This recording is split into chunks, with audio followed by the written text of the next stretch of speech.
We're getting so close to the end now. Number one is almost in sight. Mm-hmm. And we got done with the number 2.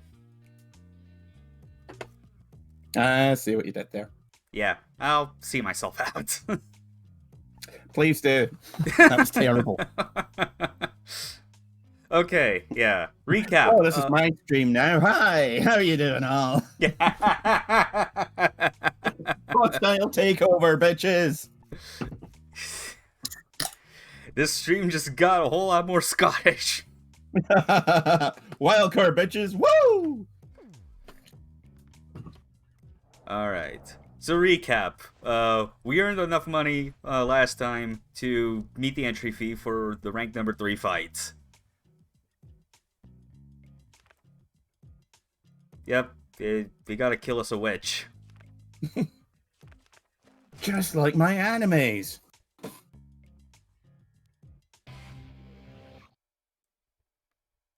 Did I just see what I thought I saw there? That's not I'm concerning sure. at all. Nah. Cat just wants some sun. I mean, you know, cats and sunlight. Yeah. Little did we know, even as a young kid, Jean was preparing her terrible plot. Well, This is our first step to racking up that body count. yeah, well, terrible could be a subjective term in this case, depending on who you are. Possibly community service is closer to the mark. Perhaps. But yeah, gotta go for a little bus ride. But we've got a bike. No, the game dictates it. We need to take the bus now. Fuck you, you little prick. Rude. Alright. This is definitely the start of what I remember with this game where, like, the actual levels leading up to the bosses themselves definitely started changing in feel and, like, pace, you know?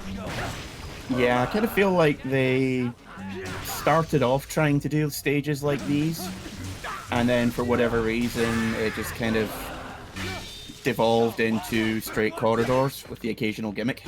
Yeah. Like, this is kind of what it feels like they wanted every stage to be, where it's something kind of interesting, at least.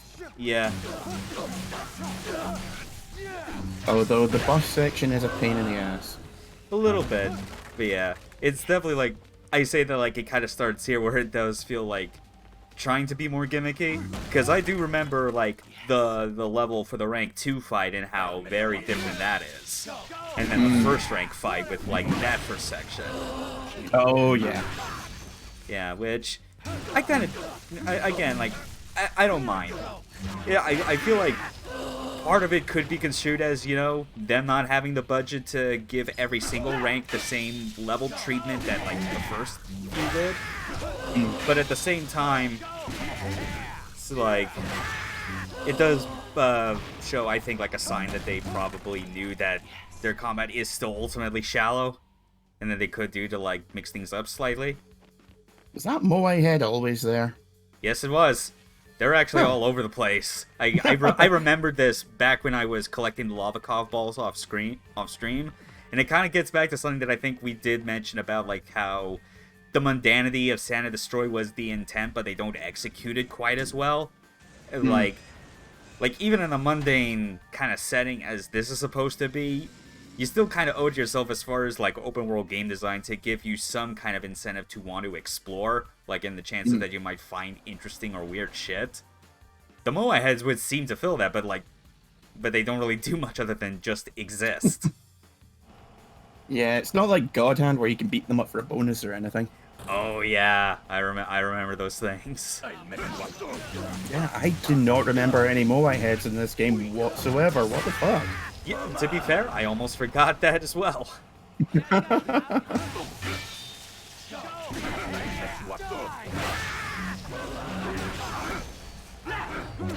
Okay, now I just want to check when Old Boy came out relative to this. It's because of how these goons look, right? And the side-on thing. Yeah. Okay, so it was 2003, so yeah, they probably are actually channeling Old Boy in this. That would make sense. I could see that. Alright. It's like, well, we can't do a corridor. How's a bus sound? Yeah. Good enough. At least it lets them have, like, this side-scroll view to it, you know? I mean, especially after we had the, like, after in Rank 4 when we had the, like, the shoot-'em-up section. Yeah. In fact, actually, now that I think about it, that mission very much, I think, was the start of them, like, trying to do a bit more with, like, the levels that weren't just the corridor crawl. Because Rank 5 absolutely was them just doing that to the breaking point, you know? Yeah. And Suda does love his retro references. Yeah. Especially likes his retro references when it has to do with the things that are specific to him and not necessarily what's like in popular consciousness of retro. Kind of like how Yoko Taro always has to shoehorn some kind of shooting mechanic into it. Into every game that he does. I mean, sometimes it works, like with Nier Automata. Sometimes it doesn't, like with Nier. Kinda, yeah. But at least I feel like it was at least more interesting in original Nier just because it went beyond that. Because that was the game that had, like, the Diablo-style isometric camera, the not Spencer mansion with the fixed camera angles, the visual novel, like... Nier Automata, like, all it really had, like, as far as those crazy genre shifts, was just him, like, doing his send-up to, like, the stylings of Ikaruga. Because that was something that he mentioned was, like, because of all, like, the shoot-'em-up segments in Automata, he basically said, like, in an interview that, like, Ikaruga is one of his favorite games of all time. And I can totally see why. Yeah. Never would have guessed. Oh, wait, I would have completely guessed. Yeah. Would not be surprised if Radiant Silver Gun was not that far behind on his list. Yeah. If only for, like, that entire final boss and stage, you know? Yeah. Where you fight Ultraman. It took me now that just seems excessive. Yeah, that's, yeah, like I am normally Googleplex sure that you are going to die. I normally like to reiterate in a joking manner, the same thing Jeff Gerstmann always used to say, which was, you can't beat 100%. This time I mean it seriously, you can't beat 100% that far. Like, come on, dude. The gutsy Geoid guard are just looking at like, what the fuck is this shit meant to be? Whatever, just blow past it with courage. And it's just Taiga, like, just saying it with that kind of exhausted fuck it kind of sound in his voice, and not even, like, the usual, like, gutsy hot blood itself he goes with. It's just, like, another day on the job, I guess. I'm hitting the can, someone else press the button for me. Just Final Fusion and all that is approved. Fuck it, just hit the fucking button, girl. Here's a pair of pliers. I don't... Fuck, shit. And they just find him drinking in the set of Better Man. Yeah, that would make sense. All right.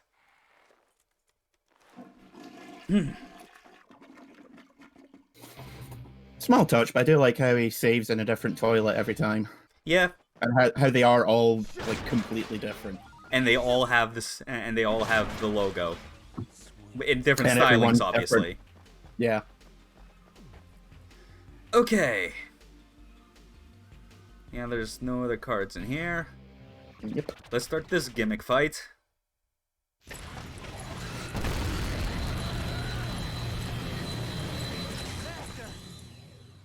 Stay back! This one's mine! So back off! What? A cat? You frightened me for a second. She said it meows, "Omae wa mou shinderu." Okay, if there's one thing I can already tell about this that's somewhat different, and this might be just an issue with the conversion, but it definitely feels like the beam that's supposed to be hitting Thunder Ryu right now looks way less intense or like physically defined than it did in the Wii version. It just looks like he's being pushed back by harsh winds. It's like he's being attacked by glow bugs. Mm-hmm.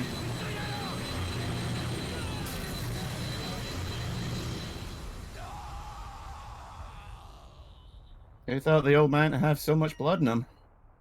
My job here is done, she says as she just walks off into the sunset. Angel of death.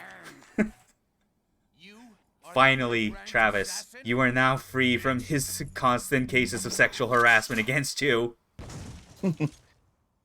Oh, thank God. I thought the chafing would never go away. What? What'd you say? I said, I love this are gag. you the third-ranked assassin, Granny? What? Say that again. Kind of reminds me of the dining table scene in Deadly Premonition. Yeah, that totally reminds me as well. Just anything with, like, trying to hold normal conversation with an impractically long distance between them. It's complete. That's right. Don't you see? I'm not impressed. All men are. Why should I even? No one is. Killing you. I'm gonna need a bigger Even gun. if you had 9 lives, it wouldn't be enough. Oh, I just I think I'm love gonna need a new who master. don't care for their own lives. Alright, so Thank here's God they didn't use Speedbuster. triple physics. With one of the best, if not like the absolute like best name for a no, actually, if not the best song in the game, it at least has the absolute best name. Mach 13 Elephant Explosion. That's right.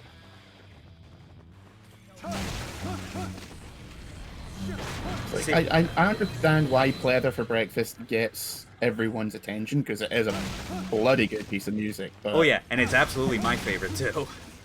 yeah, but you know, it's like there are other songs on the soundtrack, people. Oh yeah. Yeah, but even then, it's like, even with my clear favorites that I have, it doesn't stop me from still listening to the rest of the full soundtrack whenever I'm in the mood for it. Because it's like, not even just the boss themes themselves, but even the different versions of the main No More Heroes theme that plays during these like rank missions are always like super good, and especially like as we get further into the game, like they do start feeling even more distinct than they did at the start. It's kind of like what happened with Devil May Cry 3, where there's like literally 30 different versions of the opening theme. Yeah, Devil's Never Cry being just like the overarching like leitmotif.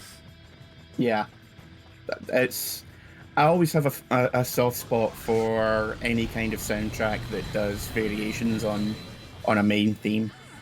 Yeah, totally.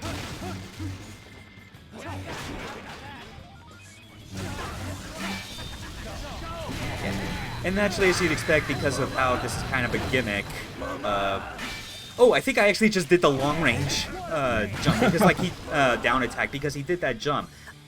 You know, I'm starting to think maybe it is due to kind of similar to how I didn't realize how the like the jumping slash worked now in this compared to the Wii version. I'm wondering if it's a similar situation where like it's now like a motion and button kind of setup. Oh dear.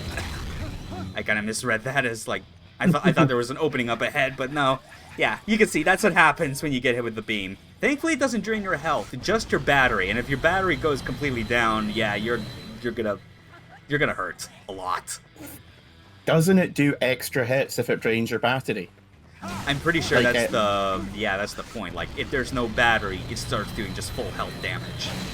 Yeah. No, I mean like if you've got say 10% battery and you tank the hit, then it keeps going longer than it normally would, just to make sure that it punishes you. That I don't know. Mostly because I've never really let it get to that point. I might be wrong, but I'm sure I remember something like that happening, where it was just like an extra special fuck you. Well, regardless, I'm not gonna test that just to find out. Coward. Nah. I've already had enough embarrassments during this whole saga.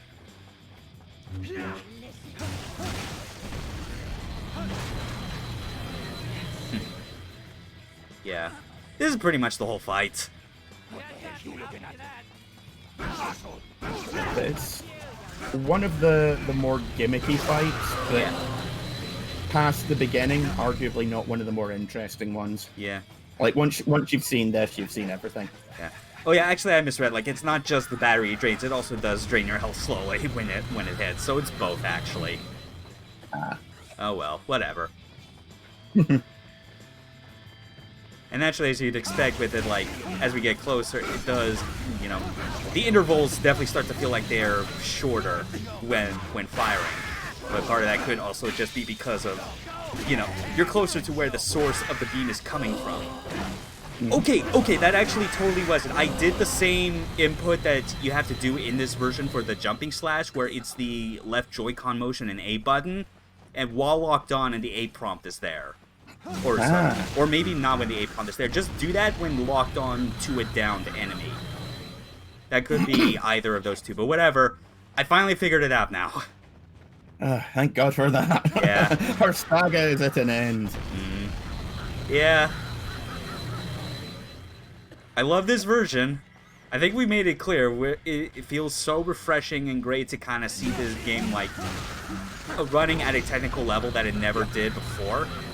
At least officially, because, you know, Dolphin runs it pretty well.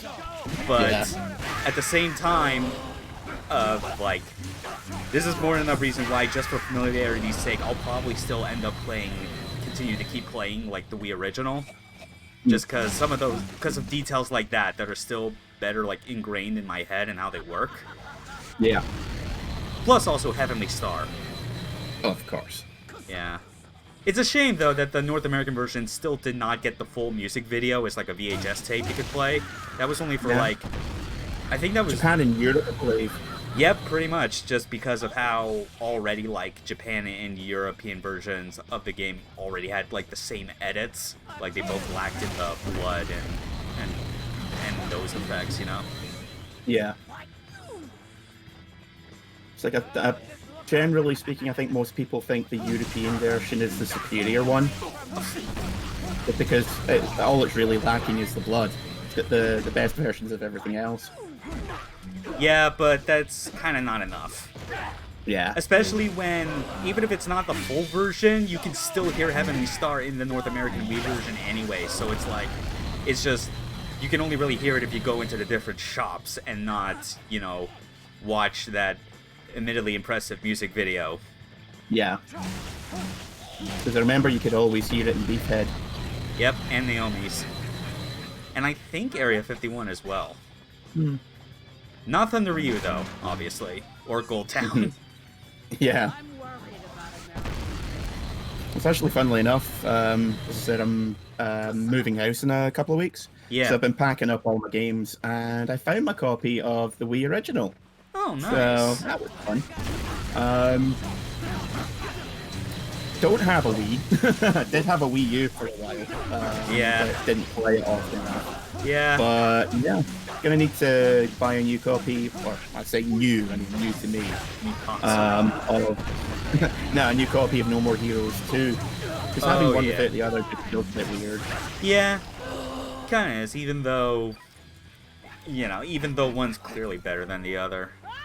But that's how it is. I mean, like, and of course, y'all, yeah, like I said, you're gonna definitely need like a new system as well to play it on. Which at that point, like, whichever one you go with, make sure you do mod it, just because, you know, it'll be nice for you to have like stuff like USB Loader GX and all that other stuff, so you can just like take your, you know, quote legally acquired ISOs and just load them.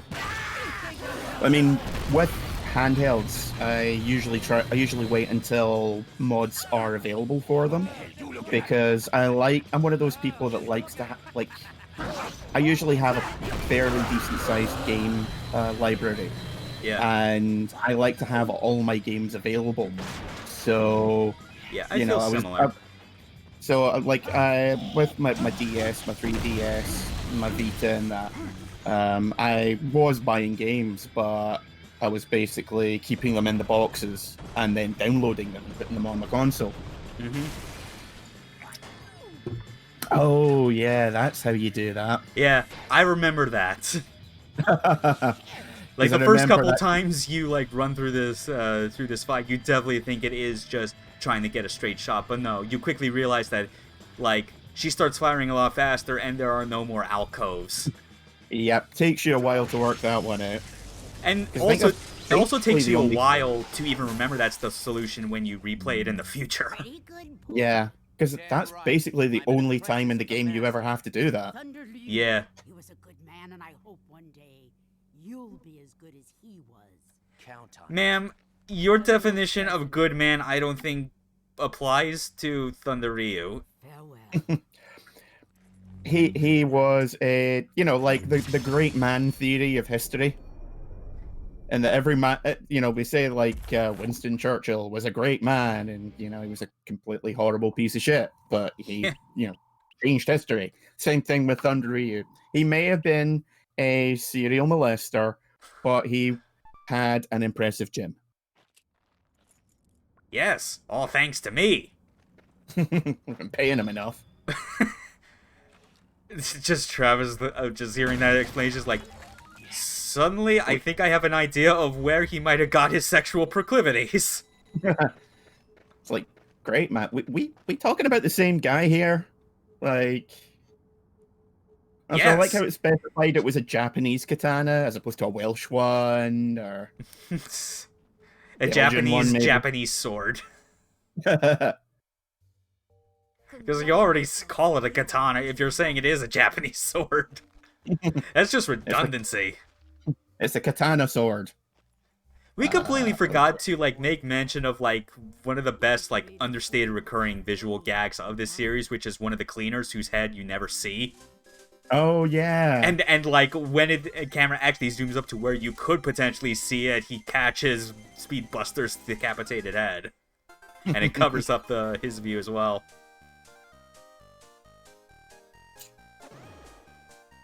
There really needs to be like a side story like or something written by Suda that just explains what those two guys' deal is, you know? Now it'll be like a 30-page story written in really tiny font that talks about everything, and then it leads up to the, you know, telling us about the cleaners, and then the guy who's telling the story in the story just dies. Yeah. And then they show up and they're like, time to go to work again. Mm-hmm. Alright. We're now rank 3. And it's time to get ready for my favorite boss of all. Bring out the gimps. Yep. Hi, this is Diane from Beefhead Videos. This is just a reminder for you to return one of our videos. It's titled 69 Techniques to Improve Your Lovemaking. Nice. It's overdue by 2 weeks. Be sure to return it to us soon. Yeah, she definitely sounds more Finnish with, like, that last line. Go get him. Just fucking. Why do we even bother? Why do we even allow you to take out videos? Why hasn't his membership been revoked yet? Is it you, Bishop? It's always you. He always comes in when you're on duty. He's like this close to revoking his membership with a crossbow. Oh yeah. Just double checking because I want to say off the top of my head I also like ended up missing one of the cards in Speedbuster. Yeah, I did. Yeah. I get a feeling like the last one was supposed to be somewhere like in the Speedbuster arena, but that's when I always end up forgetting. Which is weird because like most of them in all the other ranked missions are so easy to get along the critical path. There's just sometimes just one on occasion that just eludes you. Alright. So, we don't have any At more least we're- things from Beefhead that we need to get, but of course, since we got our former master's katana, naturally that requires another visit to Naomi. And at least this means we'll be able to. No, still can't do it. Nope. Worth a try. At least this means we'll be able to, do some training without needing a chiropractor afterwards. Yeah. And in fact, pretty much like for the rest of this stream, the idea that I'm looking at is, on the agenda is, the errands right now, save up to fight Bad Girl, kill Bad Girl, enjoy Bad Girl fights, Don't lay a single and then, before even putting any money towards, like, the rank 1 fight, all money is just gonna go towards, like, getting the Tsubaki Mark II. Not Mark III, rather. Just get that done, and that'll be kind of it for this stream. And Yeah, then- because that's going to take a while anyway. Yeah, it'll take a while, and, like, last 2 boss fights after Bad Girl are already so involved. Oh, They're... Because Bad Girl, coming up, I think people can agree, is definitely the first one, like, after Shinobu that feels like it's comparable to, like, the kind of trouble she gave people early on. And Yeah. then it pretty much does not let up at that point. Like, Jean's just as much as a pain in the ass, just as much as Henry is. Also, you need to show the slowed down version of Jean's speech at the end. Oh, man. Yeah. You know what? Like, I know I can't physically, like, slow down the audio, like, for that speech in the game live, but I will totally get a link to that speech that is slowed down and then just, like, post it once we're done with the Jean fight, because it is something that definitely needs, to either be, like, experienced for the first time or repeatedly, because you still cannot believe how absolutely fucked up it is. It's like Quentin Tarantino is just looking at it like, what the what? You kidding me with this shit? Jeez, and I thought I'd turn some people off. Okay. But yeah, and I know Thunder Rio has passed, rip but not rip. Surely we can still, like, lift a few things from his office now that no one's here, and, like, before anyone else comes in to clean the place out for new tenants, it should be fine. Just gonna be a big stack of bear hugger magazines. You want that, right? Oh, man. I'm hallucinating. This is what happens when your prostate is currently orbiting around your throat. Oh, Just yeah. been hammered so hard. Oh. Travis, I no longer need one with see-through mirror to watch you. I am incorporeal. That means I can manipulate you from the inside, just as Trent Reznor prophesied. Don't think that's what that song was about? Maybe once, but now, totally different. Everyone knows Closer is the best song to play during sex. I think you're kind of missing the point on that one, Thunder Ryu, but well, you're a ghost, so it's not like I can really do much. You wish that was the case for me as well, no?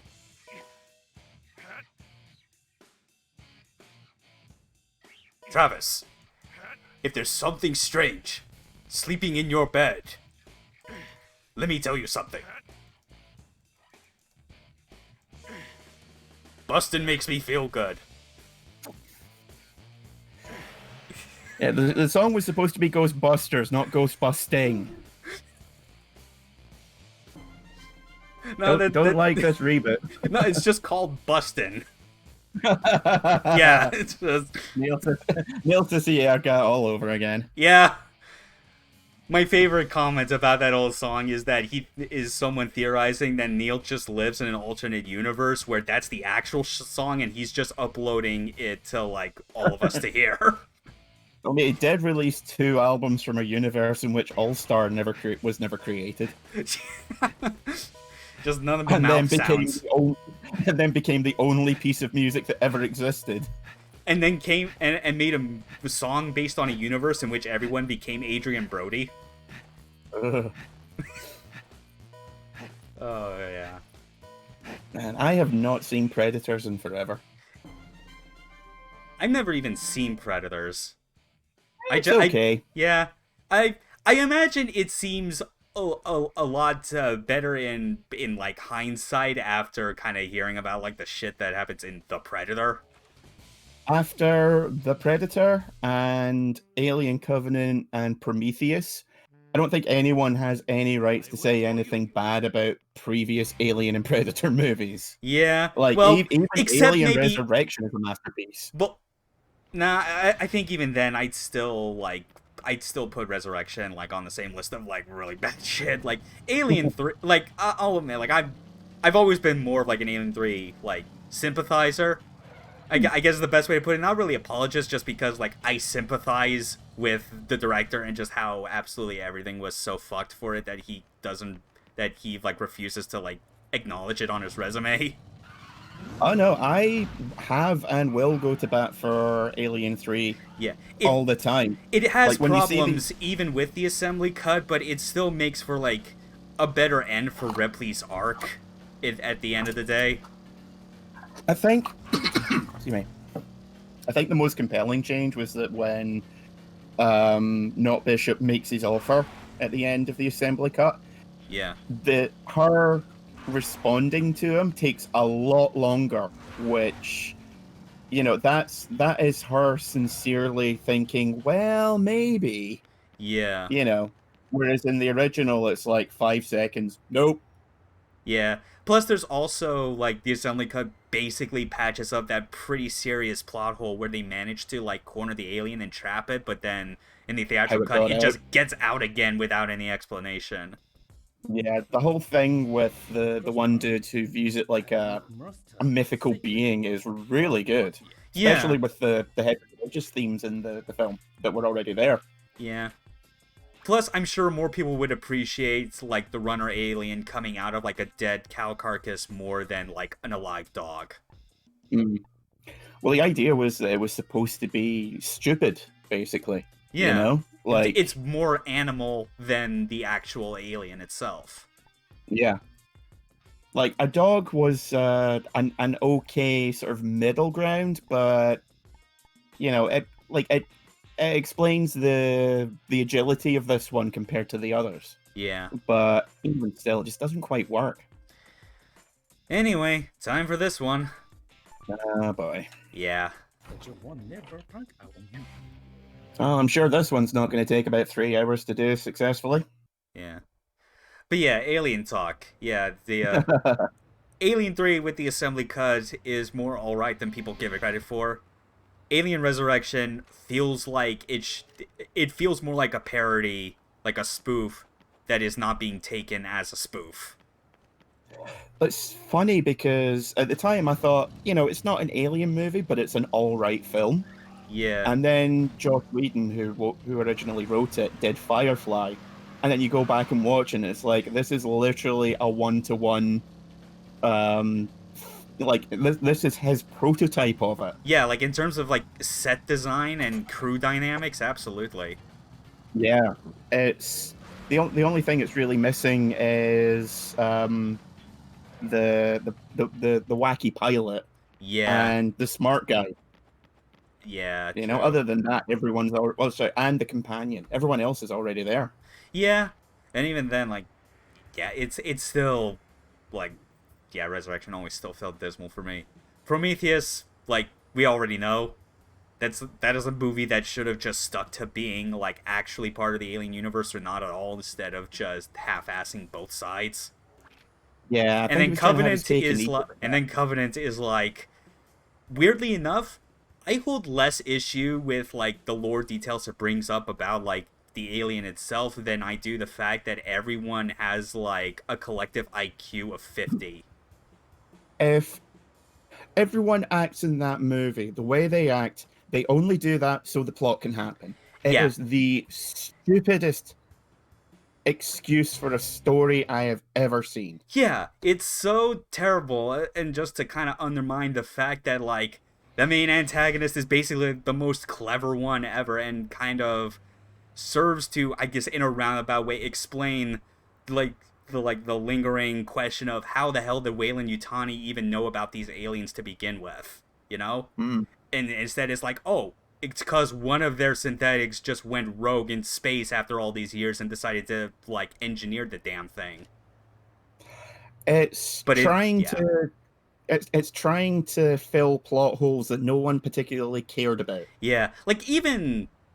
Like, I feel like even the whole AVP kind of setup where it was the predators that bred them for the purpose of hunt feels, like, less insulting than how Ridley Scott tried to, like, answer those questions in those two movies. Yeah, I mean, you can always be like, okay, well, the predators just found them on a world as the natural, well, predator, Yeah. top of the food chain, and then they just kind of took it from there and made them more vicious, blah blah blah. I can Yeah. accept that, like I Yeah, always kind of felt because that there was the always implication. yeah, there was always something about, like, the xenomorphs and in their design that it felt like even if they were, like, natural at some point, their specific mechanisms for, like, being hostile and surviving definitely felt engineered. There's a lot you can infer from what we see, and most people will be like, oh, okay, you thought that, I think this, that's cool.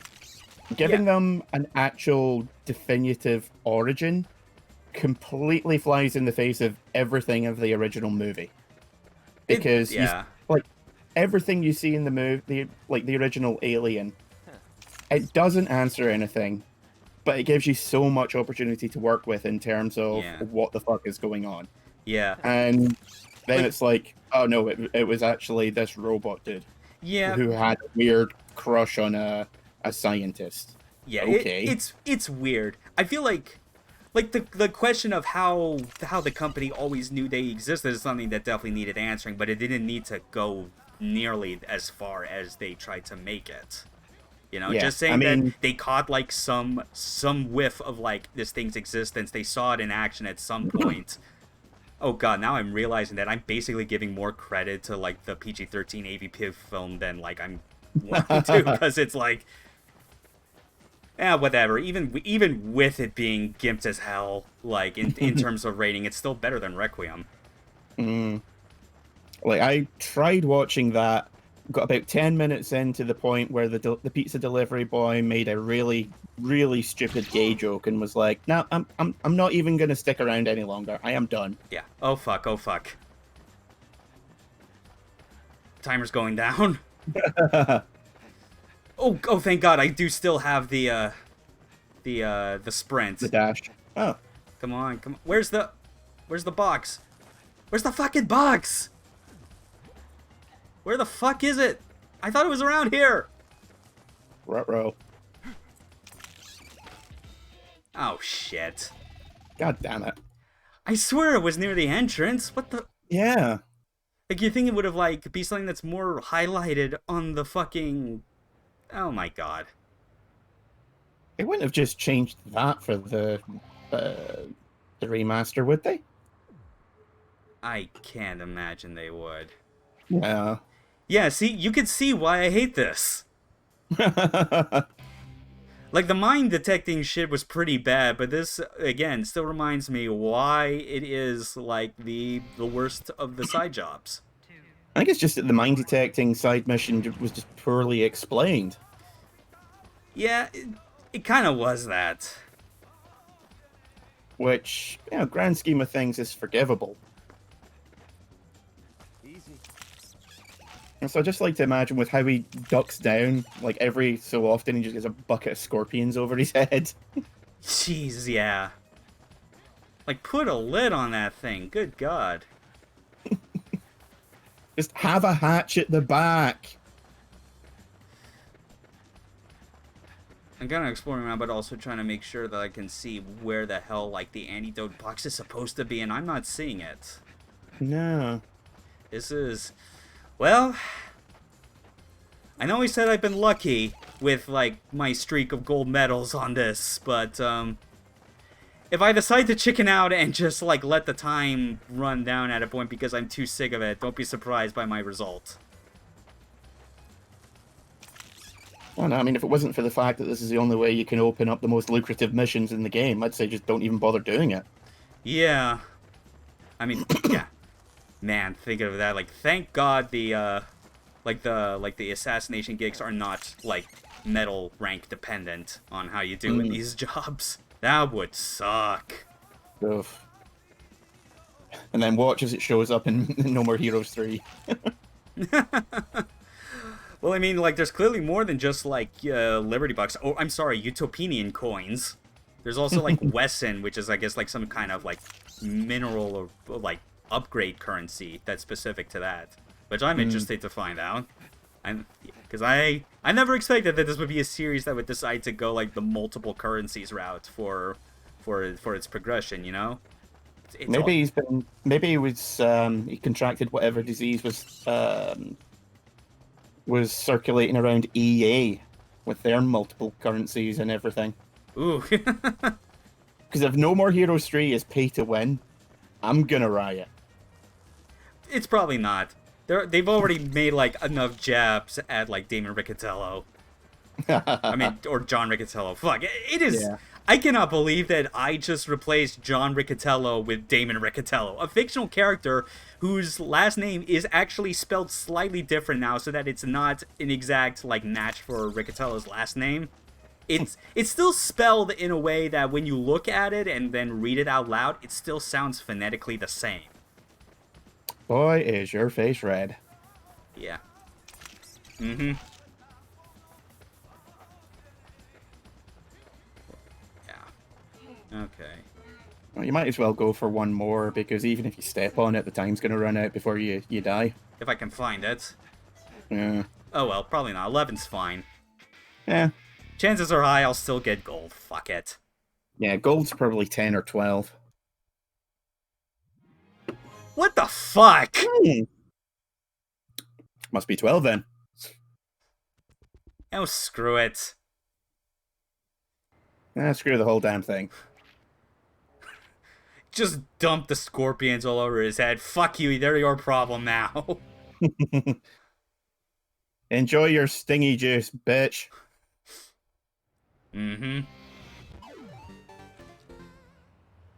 Now, I imagine enough real-world minutes have passed that I'm gonna take a visit to Naomi to see if I can get the Tsubaki 3 Mark now, or at least remind myself what the price is. Because I want to say... the infinite battery is just shy of 1 million, isn't it? Something like that. But I want to say that, like... the cost for just the Mark III itself felt like it wasn't just a straight double of the Tsubaki Mark II's price. Like, I felt like it was, like, a weird, like, exponential jump.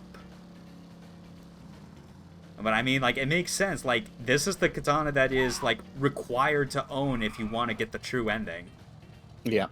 I remember how, like, when I first heard there was, like, multiple endings, and, like, as I was, like, going through, like, the jobs, like, and, like, partway through the game, I was worried as to, like, oh god, what bullshit requirements is it gonna want from me? And it's like, no, you just have to get a lot of money to buy this one weapon.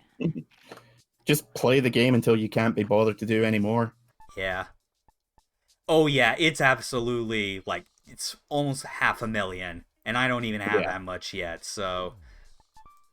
Yeah, and the parts aren't available yet, so I can't even compare prices. Although, let me have a quick check. Yeah, because actually I think, depending on it now, is like... Yeah, like, Mission 18 is so quick to do, and even with the Mark II that we have now, it's still beastly. I think we could, like, still do, like, the absolute minimum necessary to get the entry fee for Bad Girl, do that, and then continue with the original plan of spend the rest of the stream saving up to buy all the shit for the Tsubaki Mark III. Yep. Alright. Give it to me, Kay. Welcome. The power up for the Tsubaki is 99,800. And the infinite battery is 999,999. Oh boy.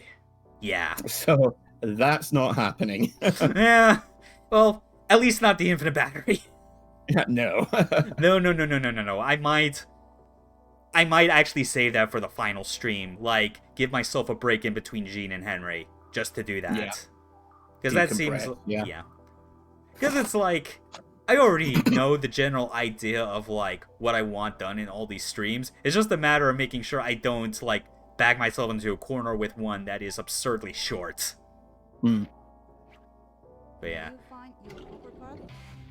So yeah, we're gonna do mission 17, which, like, obviously since we just finished, like, rank 3, that's gonna have to do with, like, you know, that particular area. Back to the bus station. Yep. Totally. Alright. Because if I remember, the rank 3 does eat through battery quite quickly, doesn't it? It kind of does, yeah. Like, it's definitely more powerful, and definitely, like, definitely the thing that, like, makes it especially valuable is when you get the finishing blows, because of how when you do the initial motion and then you do it again, it basically creates, like, a set of 3 horizontal or vertical lines that gives you way more reach. It basically might as well be something that just hits everything on the entire screen. Yeah, it's like the Mark II, but wider. Mm-hmm. For its finishers. Plus, it still looks so cool. Hmm. Anyway, time for another bus battle. I mean, what? You thought that that rank 3 was gonna be the only time you fought on this thing? I was kind of hoping. Yeah. Reuse camera angles. Whatever, it's fine. At least it's not, like, trying to bullshit some idea that you have to do the shoot 'em up section again. That would make, like, so little sense, you know? I mean, why would they ever do that at all? Yeah. Dumb. I mean, it's entirely within his dreams anyway. Like, he's not killing anyone in the real world.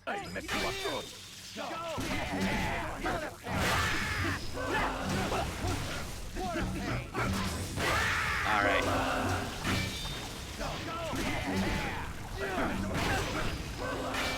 Only marginally less violent than your average coach trip. At least when I'm on them. Yeah. Just trying to... yeah, this is kind of the bad part that can happen, is that because of, like, the naturally, like, limited nature of, like, the bus in terms of space, you can get cornered pretty easily. Yeah, the camera just gives up midway through. It's like, I don't even fucking know anymore. Well, yeah. Because, yeah, it's definitely the sort of thing where, like, it presents it as 2D, but it is still clearly a 3D space, just the camera's fixed. Yeah. I mean, you can still kind of wiggle left and right around enemies. Mm-hmm. It's not easy, but it's doable. Yeah. Fortunately, they aren't infinite. Just beating it in about, like, just a minute. A minute left. Yeah. Easy gold. 82 grand, not bad. Yeah. But now it's time for the real shit. The creme de la creme of missions. Yep. The #1 best way to grind out money in the late game. Because we've had other missions before in the past that served as pretty good money makers when you wanted to buy stuff in the early and mid game. But now, this is basically like your equivalent to doing, like, late run boss challenges in, like, a Diablo game or some shit. It's or just end game raids in an MMO. This is the shit you always do when it's like, all right, I'm at the end. I'm just gonna keep repeating this to top off on all the extra cool shit. Just gotta get a few more bits of armor. Little bit. Because everything in the final dungeon definitely drops the best shit. When it's, you know, when it's pointless. Gamble fight. Yeah. And it's a gold town. This is part of why it's so good, because Gold Town and K Entertainment are not very far apart from each other. And that, but the enemies are only worth $1.50 each. Yeah. Surely that can't add up to much. You'd be surprised. Especially when you get the Tsubaki Mark III. Which is gonna be, like, another reason why we'll revisit it next stream, because, god damn it, I want that infinite battery. Well, Welcome Yeah. to hour 14 of our stream. We are all begging for the meteor to come from the heavens and crush us all. All right. I myself have eaten 7 of my fingers. All right. Yeah, this is just Good. all kinds of different enemies right now. Just a bunch of random dudes in a very small alleyway. Much as you would find at Thunder Reunion. What? Yes, this is what he gets up to, or used to.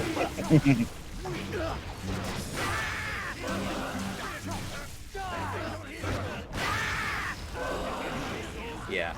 See, if your finishers were 360, this would be even more ridiculous. Oh, yeah. Unfortunately, I've gone a bit too overzealous with my... Silly.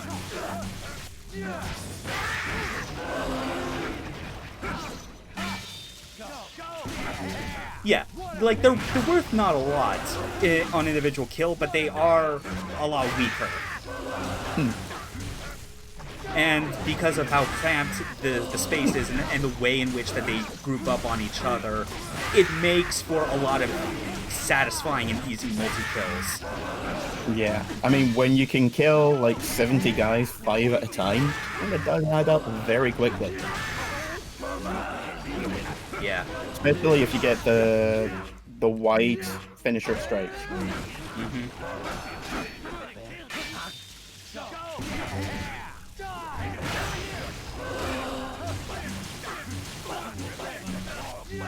Alright.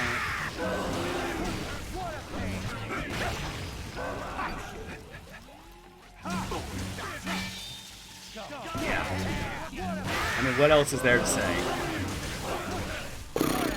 Should have kept the Alien versus Predator up until now, really. Oh, we could still talk about that. I actually finished replaying all of Alien vs Predator 2 on PC. Ah, cool. Yeah, still the best AVP game for my money. Even though I know there's probably some people that still like classic 2000 because of like the particular things Rebellion did with it. But yeah, 2's just more. It's got a lot more refinements that I like in terms of like the mechanics for each of the 3 races. Yeah. Well, I mean, the Predator, sorry, the Alien campaign has the best beginning ever. Like, that's Absolutely. not up for debate. Although I do feel guilty when you eat the cat. Yeah. Plus the Marine campaign also has one of the best openings of the game, just because of how it was clearly designed by people that were big fans of the movie Aliens and knew that they do not start attacking right away. Yeah. They build the tension. Yeah, but like I think it's like 2-3 missions before you even see an alien properly. Never mind fight one. Well, it's all part of the same first mission technically. It's basically after you get through like 2 hard like map loading changes is the thing. Yeah. Because the first map, it introduces you to Predator and it makes you think that you're going to be like going up against it, but he's just there to toy with you. And then the second map, when you go in my own campaign. Yeah, and then the second map has that moment where the steam pipe breaks down from the ceiling, and it's shaped in such a way that it makes you think it's a xenomorph head, which is a really that got me real good when I first experienced it.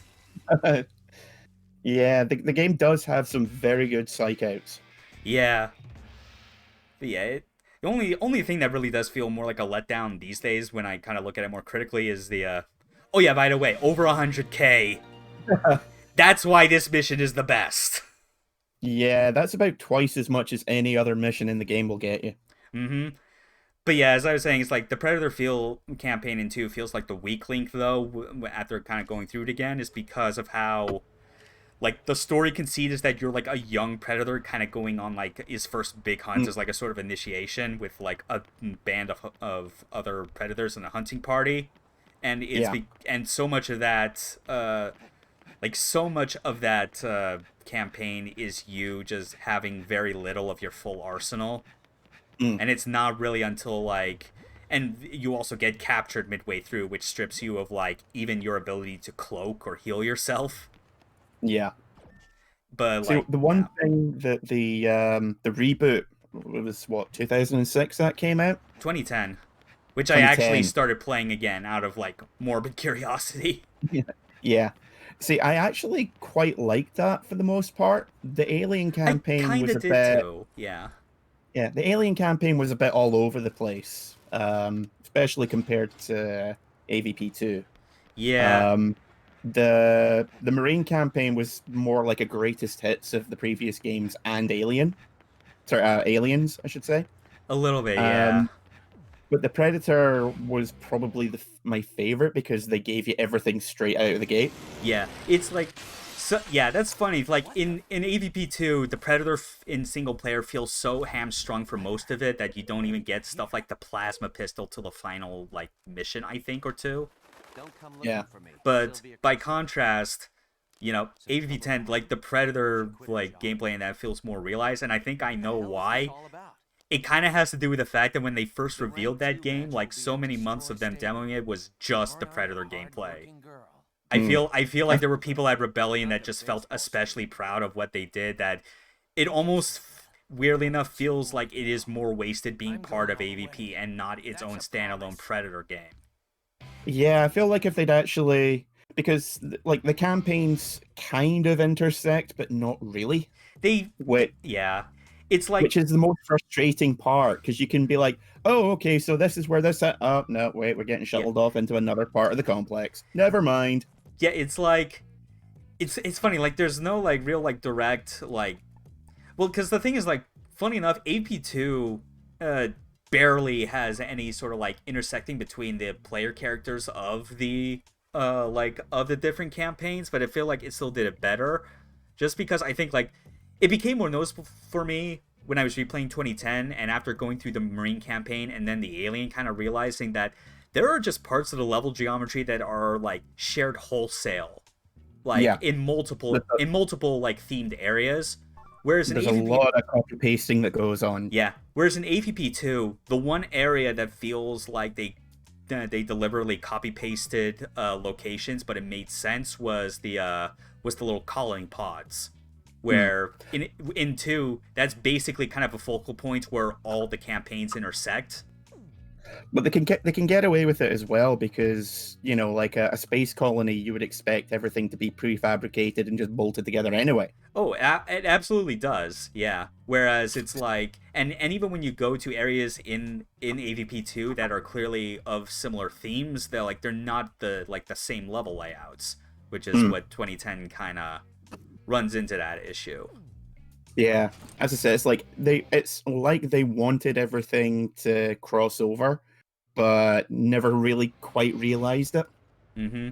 Yeah, it's definitely this sort of thing where it does make you realize yet again how like development costs for HD games, like you can't take the same budget that was for like a non-HD game and expect the same results when throwing it at HD assets. Because otherwise, I'm pretty sure they could have been a lot more ambitious. And it's like, the Alien campaign for me is like a very kind of like a tough spot for me with 2010, because I always liked the Alien campaigns the most, just because it always felt like a great sort of like a cathartic type of situation. Because you play the Marine campaign just so you can feel tense and on edge. You play the Predator so you can feel like a hunter, that he is powerful but still very vulnerable. And the Alien, you play that because you want to feel like the monster you've been so scared of for so long. And like have the inverse of what you normally would be feeling. But yeah. And See, for me, 2010, it's like, the way they did it, they tried to like make the stealth for the Alien more of a thing, which I can respect, you know? Being in the darkness is its thing. But and it basically codified the whole trope of hiding in the darkness, and then when everyone lets their guard down, you rip everyone a third kidney. Yeah, the way that it kind of goes about being like the aggressive stealth very much felt like someone on Rebellion had seen what fuck, I should probably concentrate for this jump. But the idea I was trying to go for was that, like, you know, Batman Arkham Asylum came out not too long before it, and I feel like that Rebellion and Rocksteady were definitely kind of thinking along like the same tracks with that sort of thing. That it kind of does feel like a jankier first-person. God damn it! I really should just focus on this jump. God damn it! Everyone, shut up for a minute. So, oh wait, we gotta use GDQ terminology. All right, serious time. Shout out to the guy who delivers my milk. The guy who keeps ramming into my place of work. Don't know what he's trying to prove, but he certainly seems to be enjoying it. You think he would get the hint after the 7th time, but apparently he's trying to speedrun himself a concussion. Jump, you goddamn idiot! Oh, for fuck's sake. I am flicking the stupid thing up. I never had this much trouble with like the Wii version, I swear. And you would think there would be more, considering how less advanced the Wii remote is. Okay, there you go. It had to be a lot earlier.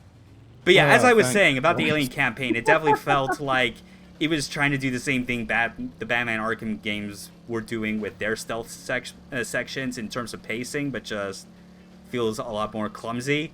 It's you know, kind of going back to the theme of intent versus execution. I appreciate the intent of the Alien campaign in 2010. I more appreciate the execution of the campaign in AVP2, because even if it is ultimately more shallow, I don't mind though just the fact that like it is basically like you running forward at all times, and fuck, I need to angle this every time. Once per stream, there always has to be something this stupid. Travis, go home. You're not drunk. Or certainly not drunk enough. Yeah. Oh, yeah. But yeah, everyone's favorite lunatic. Yep. My favorite lunatic. The lunatic that, dare I say, was responsible for kind of solidifying my appreciation for psycho chicks. I mean, Harley Quinn kind of started, I guess, but I was young at the time when I watched Batman the Animated Series. I had no idea. I'm not gonna lie, she was definitely one of the most formative. She planted a few ideas in my head when I was a kid. Totally. Probably explains a little too much, more than I'm willing to admit in public at least.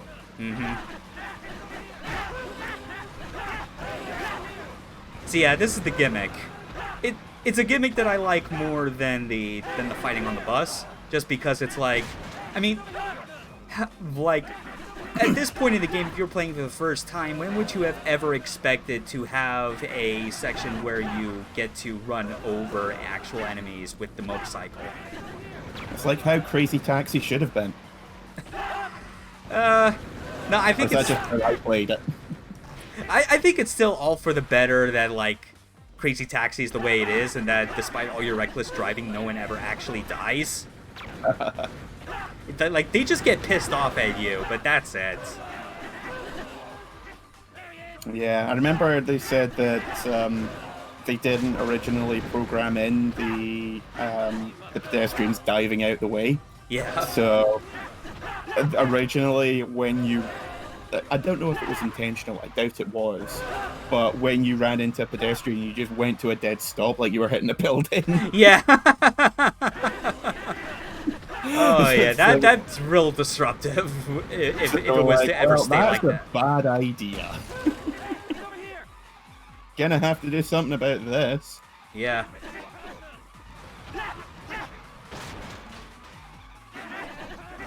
Trying to also pick up these cards in my motorcycle, but I mean, I do know that like you can get off the motorcycle once all these characters are gone, but oh yeah, you can pick up the cards when you're still on the motorcycle. It's just it's a bit easier once everyone is dead and it lets you get off. Yeah, I mean the bike is great and all, but it's got the turning circle of an ocean liner. Yeah. I mean, you could take like the stylings of it and like put it on a boat, and it wouldn't be too that different. Probably be a bit more controllable. it would at least be controllable in a way that makes more sense than it does here.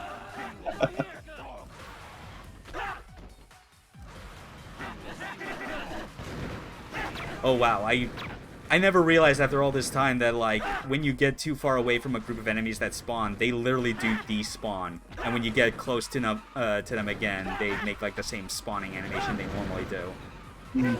I thought some of them despawned, but the ones with guns just stuck there and started taking pot shots where you couldn't see them. Maybe. Couldn't really tell. Maybe that was just the Wii version. Yeah, possibly. Because I'm sure I remember getting shot from the other end of the arena from them. Who can say? Because I haven't played this in about 8 years or so. Yeah, and I haven't played it in 2. And if anything, one thing I forgot is how just a tad too long this whole section feels. Yeah. I mean, it's a cool gimmick, but admittedly, like, the fight on the bus lasted for much less than this did. Yeah, I'm not sure if this was just them not realizing that a gimmick's outstaying its welcome, or if they're just padding. Maybe. I don't know, but I guess it could be the former if Travis Strikes Again was any indication. Because we all remember how long those different levels went on for. For better and worse. Yeah. Fortunately, Damn Dark Knight felt like it was the only one that actually made the best use of its pacing.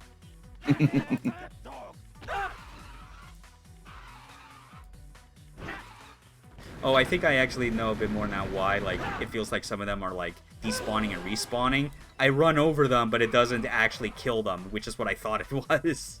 You're just winging them. Yeah, so it's like, yeah, just kind of have to, like, run them over and then do a second pass. Run them over, then back over them a couple times. The only way to be sure. There you go. Finally! Alright.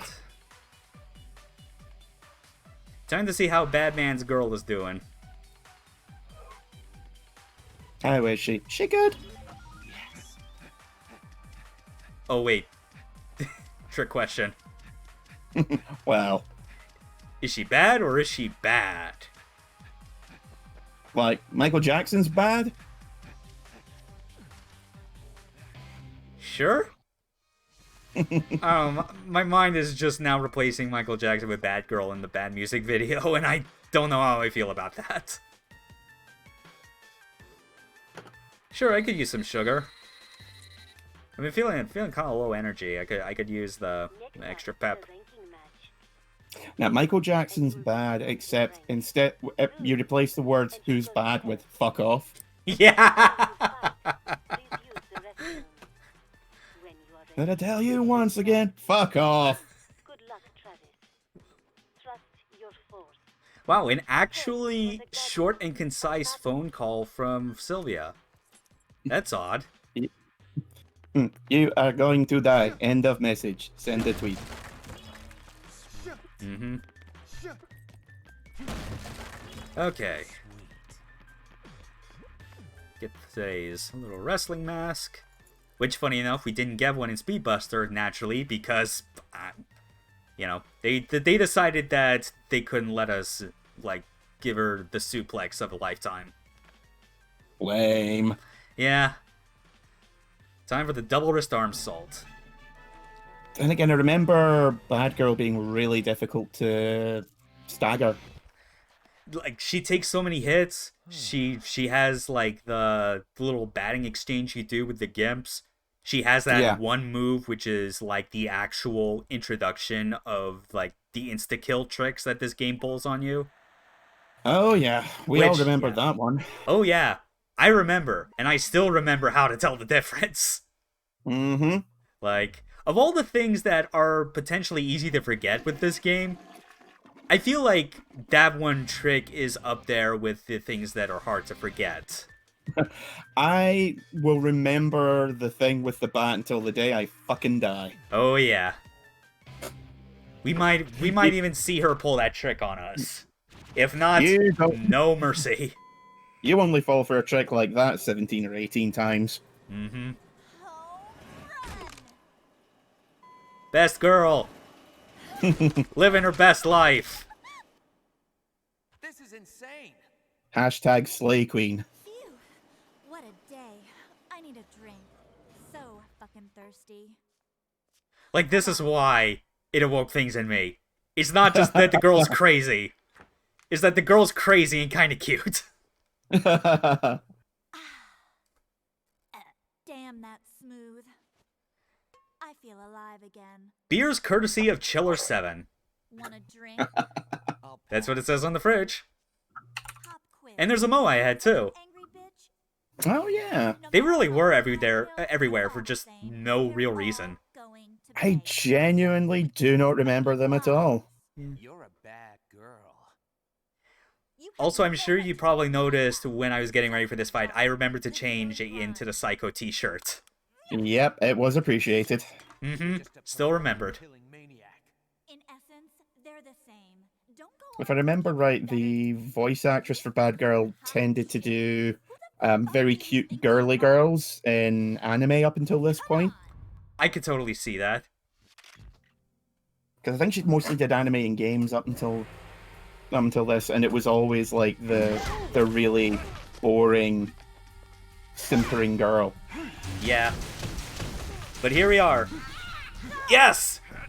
Holy shit! Alright. Also, yeah, still the best of boss music. Pleather for breakfast, lunch, and dinner. All day, every day. Everyone loves fuck too. Jesus, RN Jesus is smiling on you today. Yeah. I just make that 3. You know, actually, now that I think about it, I actually can't remember if the last time I played this, I grinded for the Tsubaki Mark III before this fight or not, because I want to say that things are slightly different because of I'm just using the Mark II. Because I know the thing with the Mark II is that, like, I mean, even though, like, the Tsubaki brand of katanas are supposed to have, like, like, they're clear upgrades from each other, but, like, they clearly have different strengths. Oh yeah, you're not gonna get me with that, you bitch! Don't do it, bro, don't do it! Yep, she knew it didn't work. God damn it. They always fall for that one. Oh yeah, that one's real tricky too, because, like, the aura that's supposed to tell you it's an unblockable attack happens so close to when it actually hits you. Ha!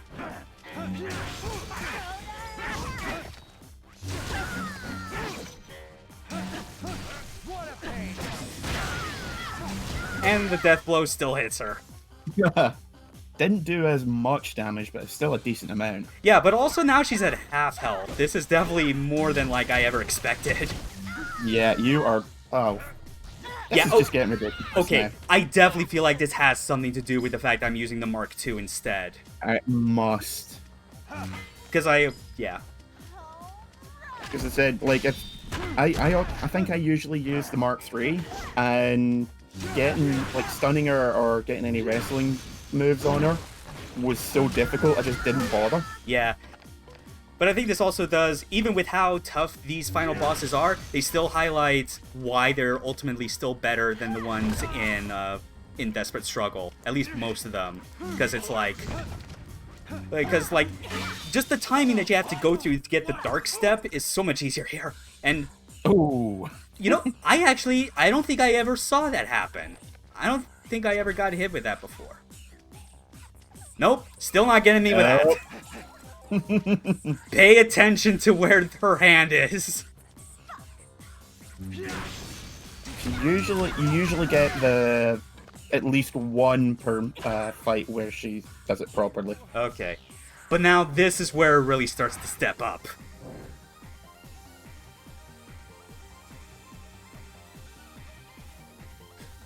It's not enough that she has beers in the fridge. She also has to have her own flask. She is like the best, worst magical girl. Oh yeah. Funny enough, there is a manga I do recall in which there's like it's a magical girl story about like a girl that ends up becoming one who's like a hyper delinquent. Yeah, I made If the it's wrong one- person into a magical girl was the name of it. Yeah. Yeah, that is such a good series. It's just like, it's got some of the best, like, fuck you faces ever. She's just so ready to kick everyone's ass. God damn it. I think that, Way of the House Husband and Chainsaw Man are like the 3 best manga of the last few years. They're definitely up there, absolutely.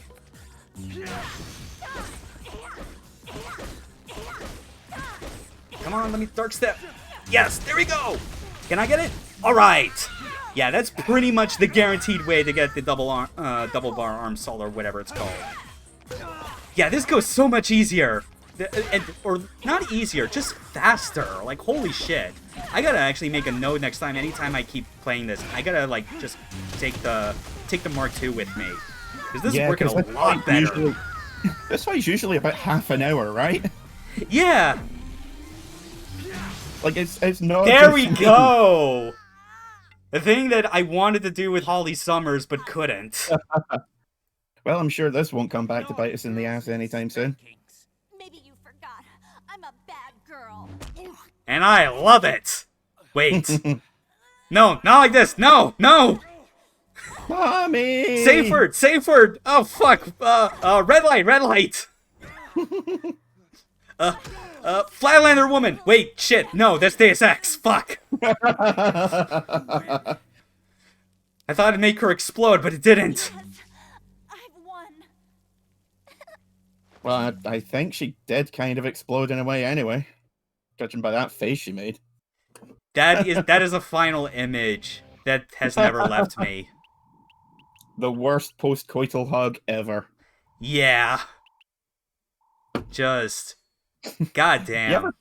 You ever find yourself under a cosplayer covered in blood and she's dead and you're just like, well, now I've got to apologize to a corpse. Yeah. Oh, man. Well, this hopefully is you awful. got no one that's around to grieve for you, because Jesus Christ, were you crazy? Please, like anyone like her's got a next of kin to notify. Nah. Man.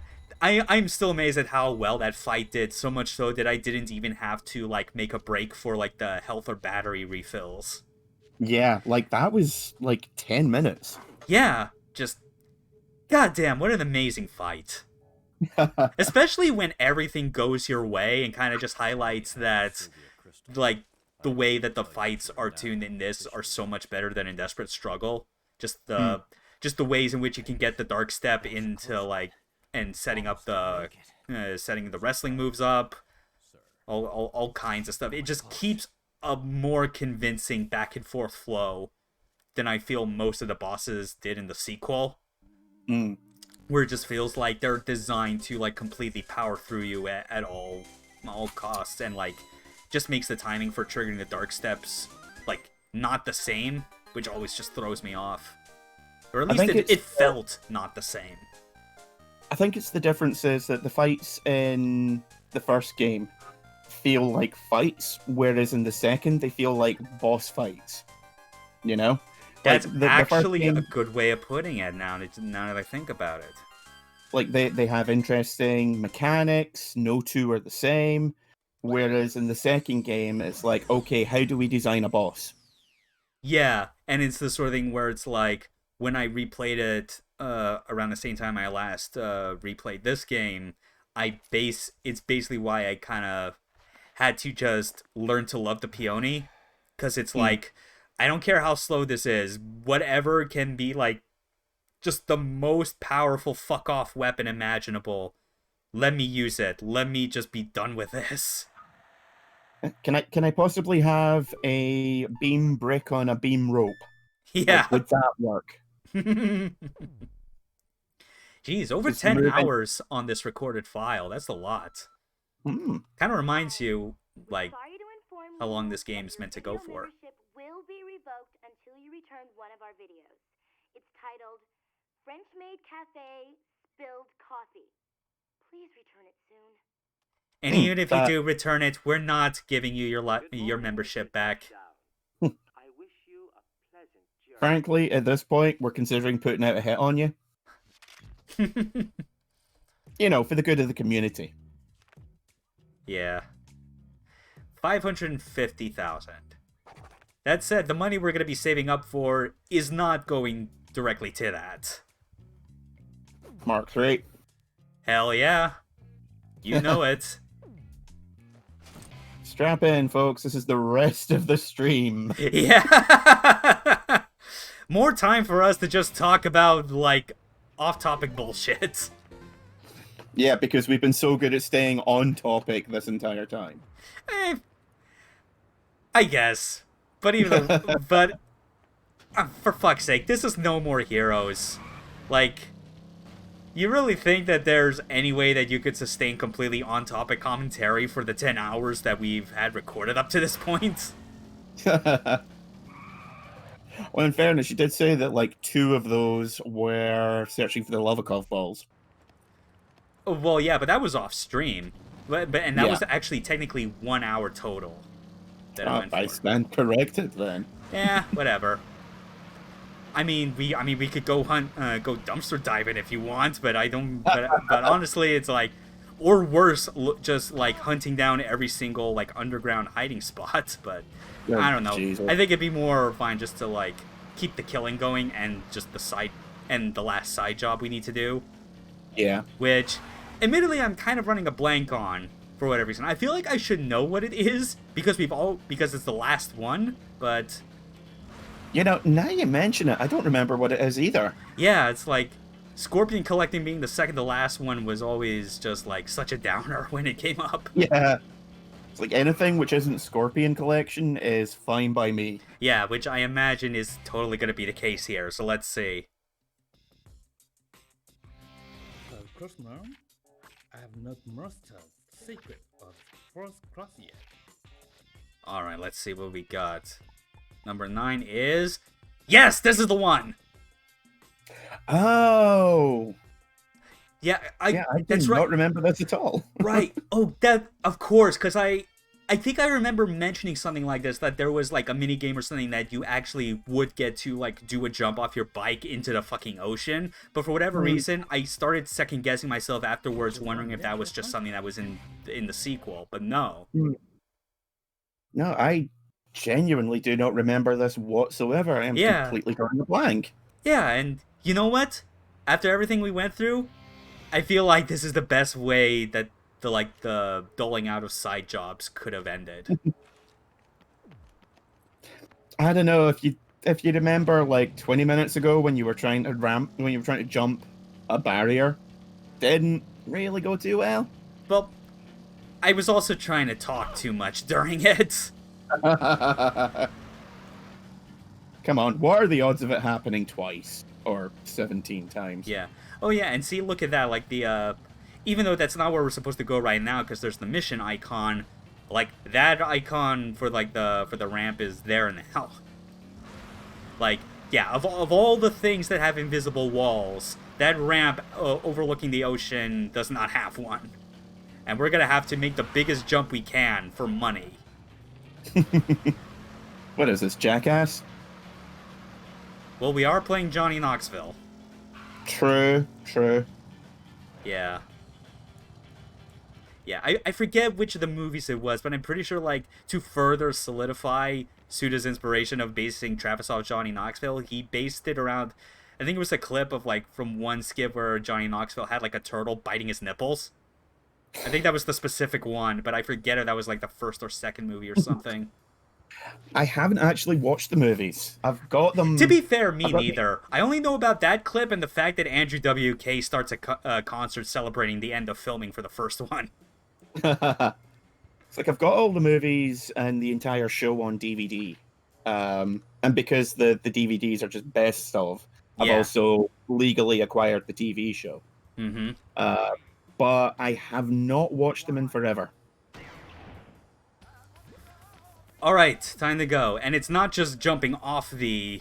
Now I remember you need to follow the trail of coconuts. Yeah, which is not too bad. Thankfully, it's just follow and not have to run over to pick them up. And thankfully they have no collision detection. Absolutely. Oh, damn it! Ah. Is there a retry button? Oh, screw it. Who cares? Ah, fuck. I mean, whatever. If they included being launched off the bike as jumping, that was at least a good 15 feet. Whatever, let's keep going. Fortunately, we didn't have to go through, like, a super winding path. So, here we go. Kobe! 1K! 2K! Whee! I think I hit 2,500. Was it? Just one short, but Ooh. still gold. Haha. You know, actually, now that I think about it, maybe that's just the hard limit. I can't recall, because that feels way too exact to have been the case. Yeah. Yeah, because that's the 50,000 payout. That just makes too much sense. So yeah, if for whatever reason, if you're in the late game and you feel like you don't want to keep grinding out Mission 18, feel free to do the bike jump over and over. It's at least a nice kind of break in between. You're not picking up scorpions or removing mines. Yeah, thinking about it, it's probably the least offensive of the side missions. Least offensive, especially for how big the payout is. Yeah, because, I mean, you can do it in literally, like, 30 seconds. Mm-hmm. Now then. Let's show off these last 2 assassination gigs. And then do Mission 18 again however many times.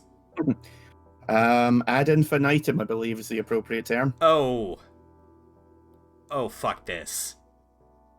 Yeah, we're not doing that. Oh, yeah. Mission 20 sounds a lot better. Gonna face off against the Gimps. I mean, the cloned humans. I mean, Yeah, they're that's right. cloned Gimps, which, you know, that's probably for everyone's benefit that was being fed to Bad Girl instead of actual people kidnapped off the streets and turned into her Gimps. Maybe they're not actually gimps, and the leather gear is like clone bubble wrap. Could be.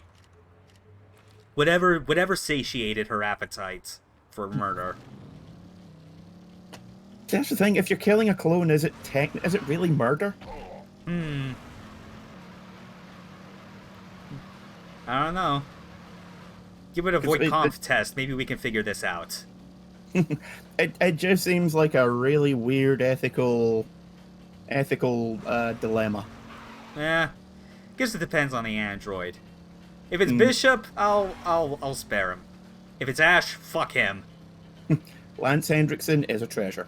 Yeah, and Ian Holmes, like, he did a damn good job portraying just how unnervingly creepy and what a piece of shit Ash was. And Winona Ryder is Winona Ryder, so she's okay in my book. Yeah.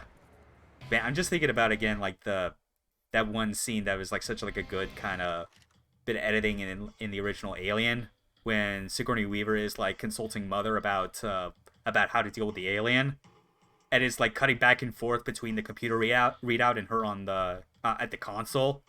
Yeah. And it's like, when she realizes that the order was made and that all crew's expendable, she leans back in disbelief, and Ash is just right there. Oh, like, yeah. There's a perfectly good explanation for this.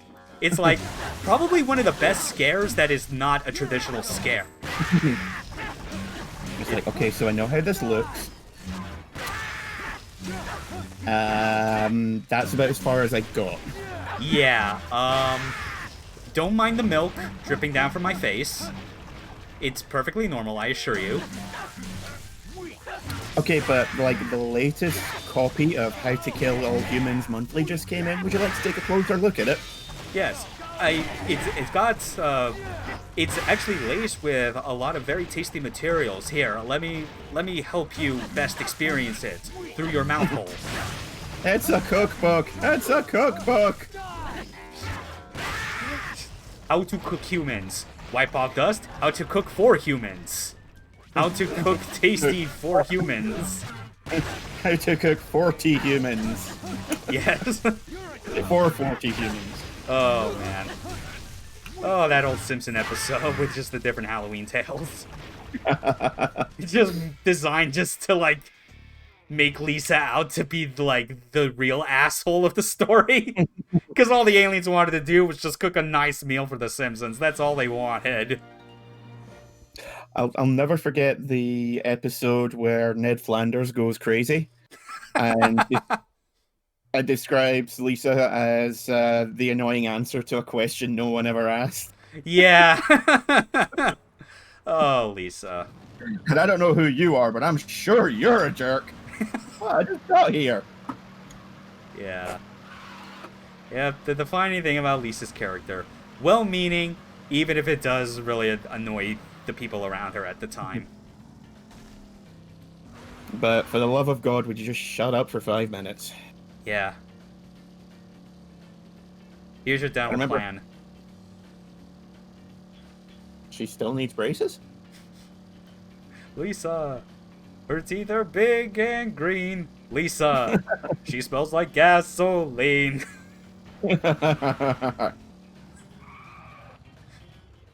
Oh, man.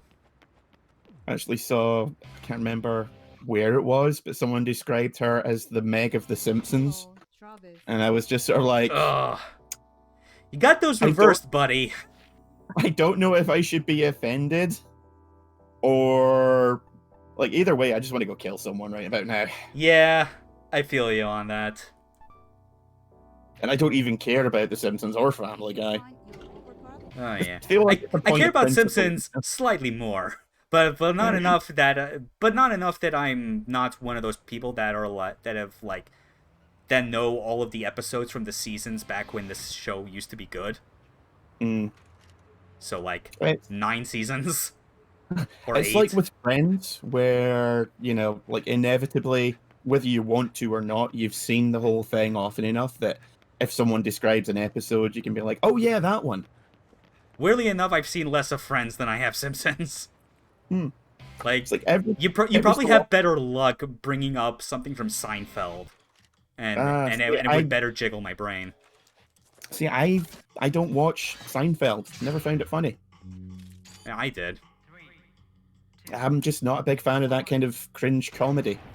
Just like the whole it's about nothing and basically just being a bunch of misadventures of what are essentially awful people when you break down their antics.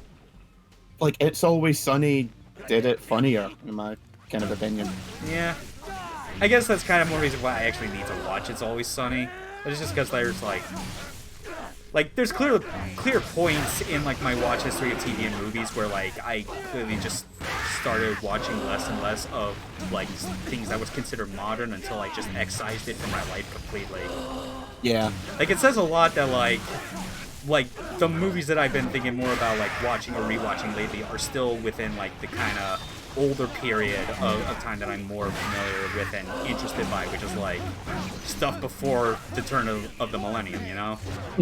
I mean, hell, I actually last night decided to watch, I started watching through the Naked Gun trilogy. Nice. Finished first Naked Gun movie. That was nice. That's definitely one of those things where, like, I watched Airplane, so that's where I mainly know Leslie Nielsen from. And always knew Naked Gun exists, but never had actually seen it. But it was nice to finally watch it just to kind of get some of the bits that I had seen in, like, GIFs and out-of-context clips in the past, like the bit in front of the fireworks store. Where he goes, "Nothing this to see verse..." here, everyone move along. Yeah. Have you watched Police Squad? I've not actually. I know that's what it's like, what the Naked Gun movies are based on. I should probably check it out just because, from what I recall, like, at least when the first Naked Gun movie was made, it was after the show got like canceled after 6 episodes. Yeah. It was like there's been various reasons offered as to why it got cancelled. I think at the end of the day, it was too ahead of its time. People were more used to regular sitcoms and all that kind of thing, and this was just too weird. Which is weird because you would think that maybe like after Get Smart happened and basically like did like the sort of like the espionage kind of story with a more comedic bent, you'd think people would be more receptive to that before a cop show. True, but Get Smart was still a lot more straight than Police Squad, which was like more affectionate outright parody realism. than straight up goofball parody. Exactly. Like everything is the setup for a terrible pun. Yeah, or extremely silly like visual gag, Yeah. which are admittedly like the best. I still love the bit where Leslie's character is on the docks and like asks the dude if he knows like what like his partner was doing there at the night, and just like basically bribes him, and then gets reverse bribed, and then walks away with even more money. It's like, joke aside, if someone was able to contextualize that like as being something serious in an actual like cop drama, that would be like a big power play move, you know? Now, the best joke is in Police Squad, where he's going undercover in sort of like one of those shoe repair locksmith shops. Mm-hmm. And he goes over to a woman's apartment as part of the plot. And when he walks in, she's like, "Who are you? What are you doing? How did you get in here?" "I'm a locksmith. And I'm a locksmith. And I'm a locksmith." All right. It's just that is the perfect joke. It's so good. Oh man, I miss Leslie Nielsen. Rest in peace. Yeah. It also reminds me how much like there is technically like one game out there that I feel is like, if Leslie Nielsen was still alive and was able to see kind of like the rising value that video games were having and that they become like the big medium that they are now, like he totally would have wanted to be on board for the creation of Jazz Punk. Because that's a game that feels very much like it's trying to channel like be like the Naked Gun of the video game industry. Because it's got a lot of like the same style of jokes. So I was playing it at a friend's house, and there's one bit where just this random person from Edinburgh pops up. Yeah. And I was like, what? Yeah, we're crossing the streams. I understand what she's saying fully, and I am terrified. This is not cool, man. Yeah. I always like remember that from like how like the they definitely got like a lot of like English dialects and stuff. In fact, I remember when like they mentioned that like Jim Sterling, I think like voiced the character in that of all things. So like it definitely adds to like the sort of UK flair that it had, while still channeling a lot of like the Leslie Nielsen silliness of his movies in a lot of good visual gags and puns and whatnot. Because I think the developers were from Scotland, or at least one of them was. I remember reading. I could see that, yeah. So we got the Tsubaki Mark III now. A katana that I completely, like, I got this info wrong and I need to correct it. It doesn't have the laser cross guards that Henry has. It just has, the cross guard is just the Japanese kanji. Yeah. Still, it's more or less similar because there's no metal end cap to cut off the laser beam. Yeah, it is literally a laser blade. Copyright, trademark, all rights reserved. Yep. So we got still like a few minutes left, coming up on 2 hours.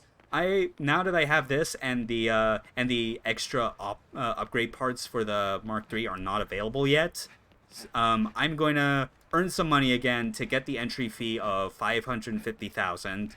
Put that in, get the next cutscene, save at the motel, and we'll be ready to take on the last 2 bosses and grind out a bit more cash for the final stream. Excellent. Yep. Does the battery not unlock until you get to the final fight?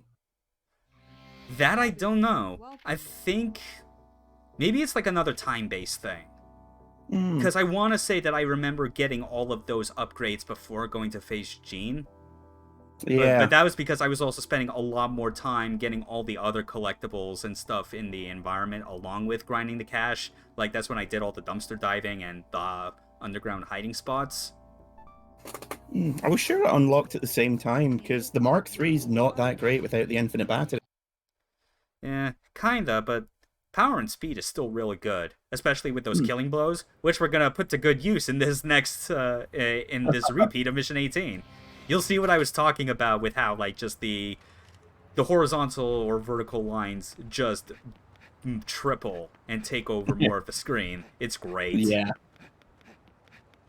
Yeah, I completely forgot that until you mentioned it. Mm-hmm. All right. Let's start this. I know it's not going to get as close, but I think just for stream variety's sake, I'll actually alternate between this and a couple of the other earlier missions that I know still pay out a lot, like the 100-man fights at the Bear Hug Studios. That's definitely a good one to redo as well. Oh yeah. Well, I mean, 50% more weeb than he already was. And it was already at 120. we're seeing levels of weeabooness that were previously thought unthinkable. Yep. He definitely is holding him more like a proper, like, katana and such. Yep. Well, you know, he's just watched Kenshin recently, so... Yeah. Look at how big... Killed them so quickly that it takes a while for them to spawn again. Yeah, if it wasn't for the hard cap on respawning, then, like, this mission would be ridiculously profitable. Yeah. Oh yeah, we'll see, like, how many times I do need to, like, recharge after a point. Because right now it's not too bad. Yeah. Like, last time you... I don't think you needed to recharge at all. Yeah. But that was also with the Mark II at the time it was fully upgraded. Going so crazy with this, I don't even need to stay locked on for most of the time.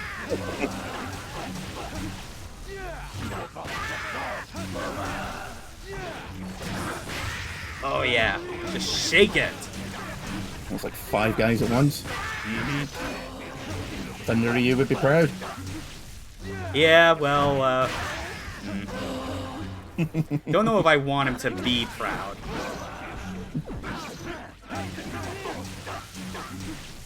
This voice from beyond the grave. Yes, you are beating them off with both hands. Just as I taught you. Good form. Excellent posture. Strong wrist technique. Yeah. Especially the way you spin like a baton. At least it recharges fast when you shake it, which I think offsets, like, the initial battery drain from it. Yeah. But also, kind of the thing that it is also reminding me is that it obviously, like, increases, like, the range of the finishing blows more when there are more enemies around, but it definitely feels like it absolutely prioritizes you getting, like, the horizontal swings. Oh, and we've got another visitor. Hello again, Wraith. Yeah, Wrath, awesome. You're Not Wrath. yeah, Glad. well, yeah, you kind of coming in around the end of the stream, actually. Yeah, you missed all the good stuff. You missed Bad Girl.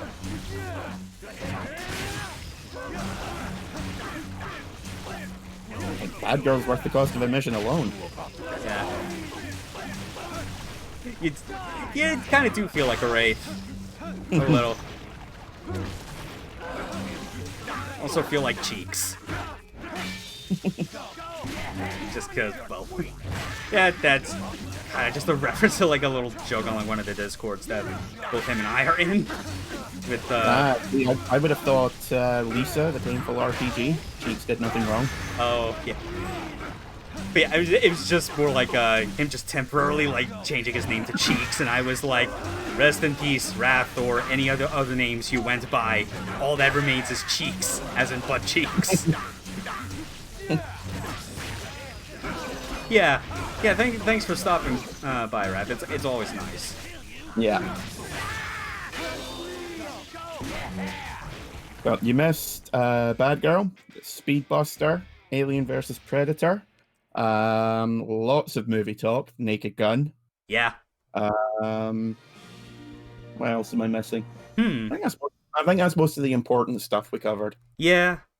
And Naked Gun was definitely just one of those spur of the moment type of things, and I definitely did feel lately I've been between just watching, like, old movies like that again, but also just kind of getting around to some other comedies that I've not watched in a while or still have not watched all of. Like, I'm thinking of, like, sometimes in just, like, rewatching, or, like, more like watching all of Blazing Saddles this time. Ah, yes. 'Cause I haven't seen that in a while, but it's one that I watch every couple of years. Yeah, it's one where like oh yeah, we also still have like the last few training exercises to do, which it's fine. It'll still give us more time to spend on getting more money. Yeah. But it's the sort of thing where, like, yeah, with Blazing Saddles is like, that's a movie where I say that I've not seen all of it because I remember. Put Young Frankenstein on that list if you can. Yeah, that's one that that's kind of in a similar situation as Blazing Saddles, where I've seen like parts of it but not all of it. But Blazing Saddles is one where like I definitely want to get around to correcting. I'm at least glad that of the parts that I remember seeing when I think it was like one of my family members just had it on at the time and I was passing through, I was lucky enough to catch the big brawl at the end. The greatest fourth wall break in all of cinema history. The French mistake. Yeah. We all remember that. Mm-hmm. Yeah. Yeah, those are good. Yeah. And of course, I mean, like, I like Spaceballs, but at the same time, I feel like I watched so much of that as a kid that, like, I don't need to, like, revisit it right now. Just definitely, like, fill in the missing holes that I have for stuff like Blazing Saddles and Young Frankenstein and other stuff, I guess. Maybe rewatch The Producers. And by that, I mean the 2005 musical. Oh, right. Yeah, because it's like, I've watched both. They're very good, but I'll admit I have more of a soft spot for the musical remake. Just because I think there's something extra hilarious about about Will Ferrell just being like a paranoid ex-Nazi who's just feeding pigeons and like still trying to act like still trying to carry on the fight when clearly no one cares. Spent a lot of time in Argentina, but he's not allowed to tell you why. Yeah. Also, I think probably another thing that kind of solidified it is just because Uma Thurman's in there. And Uma Thurman is tall, just towering over Matthew Broderick. Yeah, well, that's the thing, because Matthew Broderick's only like 5'1", while Uma Thurman's like 18 foot. Yeah. Which, again, like, we were talking about how, like, Bad Girl was, like, planting the seeds of me liking, like, the cute psycho characters. I think Uma Thurman can be, like, solely responsible for my love of tall girls. They are underappreciated, you know? I don't know, go on. Oh, yeah, I was just saying that's like it's so unfortunate, just kind of like I guess sort of like the inherent biases people have regarding like heights for like depending on like if they're male or female. Like it's so expected of like the guy being taller than the girl. It's funny enough, there was a girl that I used to work with. And we were talking about heights for some reason. She was like, yeah, I get a lot of stick for that. And I was like, what do you mean? She's like, I'm 6 foot.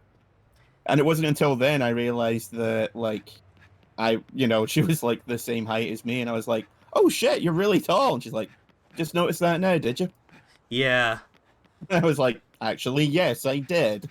Yeah, it's be a short king arc. Yeah, I would like, I wish I'm only 5'7", which I feel like is almost kind of worse for me just because it's like it's not short enough to be like that everything totally dwarfs me, but it's also enough that like it's that weird middle ground.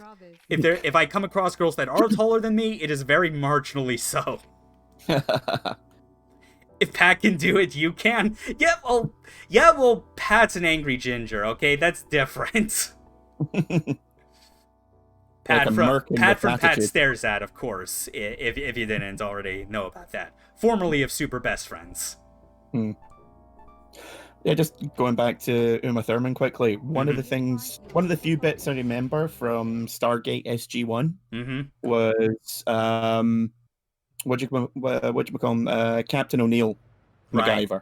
Okay, yeah. Is doing a crossword. And there's something that's been happening which has been playing merry hell with his brain, and he's trying to convince everyone that he's fine. So they pull the crossword out of his hands and have a look at it, and he's like, okay, right here, 17 across, heavenly body, you wrote Uma Thurman. And? Yeah. Where's the lie? You got a problem with that? Just the way he shrugs. Just the way he shrugs, goes, yeah? Yeah. All right. Oh man. Oh yeah, and speaking of producers between the two versions, I actually did get. I remember seeing an actual live like play production of the musical, Oh, which cool. was pretty fun. The one thing I remember kind of sticking out a bit sorely when I watched it was the person during doing Ula like was trying to put on the fake Swedish accent just a bit too Mm. thick that it felt like it was like enunciating really hard on every other syllable that it kind of got Mm. distracting from with me for a while, but everyone else was spot on, and they did put a couple flourishes in like the script pacing to kind of acknowledge the fact that it totally is like a live play production and not just a movie, but also a couple jabs at the movie, like when basically once the Springtime for Hitler becomes an actual success and Nathan Lane and Matthew Broderick are both freaking out, and like they have that argument where Broderick's character starts yelling at him that he's fat, and he's like, in the movie he goes, I'm not that fat, but in the play he goes, not as much as Nathan Lane. Nice. And then does a second gig where it's during the little musical bits where it's like recapping all the events while Max Bialystock is in jail, and obviously because it was a play, there had to be an intermission. The song gets to the part where it's an intermission, and he just quickly pulls out a newspaper and starts reading through the headlines. Performance better than Nathan Lane. Yes. Nailed it. Yeah, those were definitely the parts that like made watching that especially special. It kind of reminds you how fun going to like those kind of productions can be, because they can add those extra flourishes that makes the time you see it more unique than if you were to just watch a recording or a movie. Then like it's already succeeded. Now I've had the musical on DVD for ages. I've just never gotten around to watching it. Yeah. Probably because I'm waiting until I get around to picking up the original, so I can sort of like not exactly watch them back to back, but Yeah. so that I can remind myself of what the original was like. Yeah, and it's like, even with like which one I prefer, it's not to say that the other's bad. The original's still pretty good. I mean, like, Gene Wilder was in it. He's like Leopold Bloom, did a pretty good job. I forget all the other actors, and like when it gets to like the Springtime for Hitler play, it definitely has a different feel, but it's still very funny because it obviously achieves like the same like effect that the characters didn't want it to have. It's just the performances lends itself to like a very different kind of feel and comedy. Sort of like a different kind of terrible. Pretty much, yeah. And it all comes back to who they get to play as Hitler in the play itself. It's not a please tell me flamboyant. It's not a flamboyantly gay man, but it's still a pretty good gag. Please tell me it was John Travolta. No. I could see how it could be John Travolta. Because that would just be wonderful. Yeah. I actually learned after a while, I think I kind of realized that one of the traits of Mel Brooks' films that I didn't even realize was a trait was how he basically sneaks some sort of reference to Hitler, or at least like Hitler imagery, in his movies as like a form of mockery to some extent. Because Blazing Saddles has like that bit during the fourth wall breaking brawl, where like the dude dressed in a Hitler costume is like having lunch with all the other people at the studio.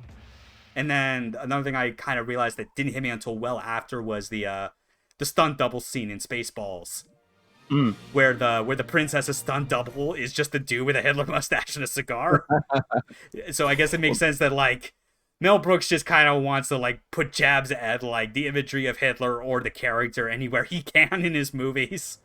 And if he has to have Hitler in drag to do it, so be it.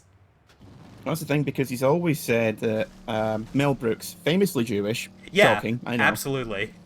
has said that on multiple occasions that if he can have any kind of lasting legacy, it's to make Hitler look so stupid no one ever takes him seriously again. Yeah. And it's like, considering how is... buttfuck insane him and the rest of like the Nazis were back in World War II, like, yeah, I can see why he absolutely wants to just highlight just how absolutely big of a buffoon that crazy asshole of a man was. Yeah, like I'm gonna say, if that's your life goal, that's a fucking awesome life goal. Yeah, and you managed to do it alongside making some of the greatest comedy films in cinema history, like, extra more power to you. 2 for 1, man. Yeah. May you find your God, yeah, and that's also reminding me even more just about, like, the whole thing with, like, everything about Blazing Saddles, with its, like, setting and, like, characters or whatever, and just how... I'm definitely wondering how prepared I am just to see the extent of, like, how much some of those things hold up. I watched it. Because I know that there is a non-zero amount of N-words that get dropped in that movie. Well, for one thing, it's worth remembering that Richard Pryor worked on the script for a while, so... Yeah. And I guess, like, I forget, like, the name of, like, the main actor, the guy that plays, like, the main black character. Like, was also involved heavily as well, so it's like... God, I want to say his name was Clayton or Cleavon or something. I think all I remember is his last name was Little. Cleavon Little, yeah. Cleavon Little, yeah, that's what it was. Yeah, so it's like, I'm very curious just to kind of see, like, if I'll still be able to laugh just as much as, like, the rest of the unit, if it's, like, using its anachronisms in ways that, like, no white man would ever be able to get away with. Well, I watched it a couple of years ago, Christmas Eve. Not intentionally trying to be like, oh, look at me watching the most offensive movie I can. Yeah. Yeah, just the way these things work out. Yeah. And I can tell you that it definitely still holds up. It is still one of the funniest movies ever. Yeah, at the very least, I still hold it up just for the brawl at the end, you know? Like, it's just amazingly insane how, to the extent that it goes and for how long. And the thing that, like, people are always like, oh, well, you couldn't make a movie like this these days. And it's like, well, you couldn't, but that's because the entire movie spends the majority of its time taking the piss out of people that drop the N-word without a single thought. Yeah. Every single racist in the movie is a complete moron. And if you try doing that in this day and age, people will get very offended because it hits a little too close to home for them. Yeah. Yeah, it's definitely something where it's like, I can totally believe that it was made in the 70s with, like, a lot of care that, like, it justifies a lot of, like, what it's using for the point of parody. But yeah, it totally would be still a lot harder to make today unless you had someone with, like, enough people overseeing it, you know, like Richard Pryor, like Cleavon Little, and all that, just kind of going, yes, this is totally fine. This will work. This won't be offensive. This will actually further prove the point you're wanting to make. Yeah. But believe me when I say that some of the jokes in it hit a little different, given the last 4 or 5 years. Yeah. Which, yeah, I'll get there when I get there. Yeah. But I at least still fondly remember, you know, the aforementioned end of movie brawl. And Gene Wilder's in there as the Waco kid. Yeah. And of course, as always, Mel Brooks having his own cameo. Yep. Which is a pretty good one, if I recall. Because, like, he's basically at that scene with no pants on. Plays the chief of the local native tribe. Right, yeah. But it's still incredibly Jewish. Oh, yeah. Because, you know, it's at the end of the day, it's still Mel Brooks. Yeah. It'll be a sad day when Mel Brooks actually does pass away. Oh, because he's still technically alive. Right. Yeah. Yeah, the mirrors, I think, is actually what I was referring to. Like, wasn't that where he was, like, he actually was, like, pantsless, and he had a hot redhead sitting next to him. Yeah, that's right, and he starts playing with the paddle ball but can't hit it. Yeah, and he goes, oh, this is defective. Yeah, and Hedley Lamar's just dunk, dunk, dunk, dunk, dunk, dunk. Oh, right, Hedley Lamar, of course, that whole gag. I remember, like... Hedley.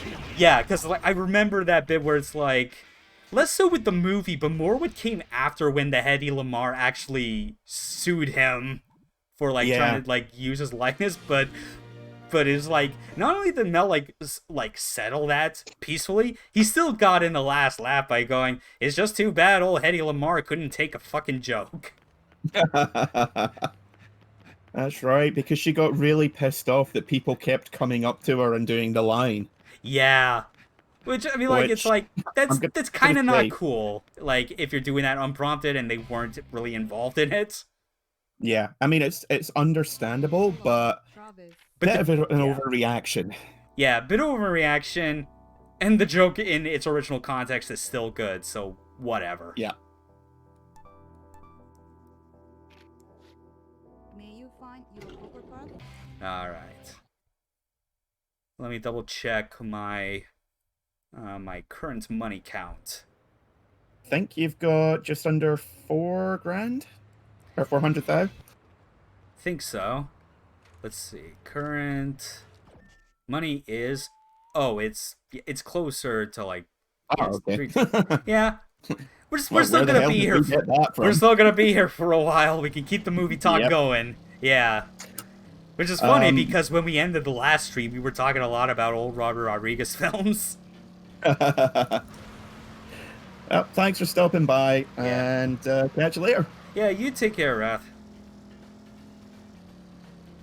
But yeah, definitely recommend as well. Dead Men Don't Wear, and The Man with Two Brains. If you like Police Squad, you will love both of those because they have the same kind of surreal joke strain going through them. Yeah, still, Man with Two Brains in particular. Definitely, though I'll still need to get through like the remaining two Naked Gun movies. I'm very interested to see where those go. Well, remember as well, one thing that ages very, very poorly is the fact that O.J. Simpson's in all three. Oh yeah, that's right. That was, and the thing is, like, I did not even recognize O.J. Simpson was in the first one until after. But like, I was looking up the anyone. Kinda, but I was also like, because one of the things, like, even if I recognize some actors, I still kind of want to be able to figure out what all the others were, and if I potentially recognize them from anything else. And I looked up the cast list midway when I was watching the movie because I wanted to, because I swear I thought that Ed's actor was somehow familiar to me. But then I was looking up, I was like, oh wait, Nordberg's played by O.J. Simpson. Huh. Well, at least he's just existing for a bunch of dumb physical gags. Apparently, because Naked Gun 3 had already been filmed. Before the he got accused of thing, yeah. Yeah, I think it literally came out the week before. Oof. Yeah.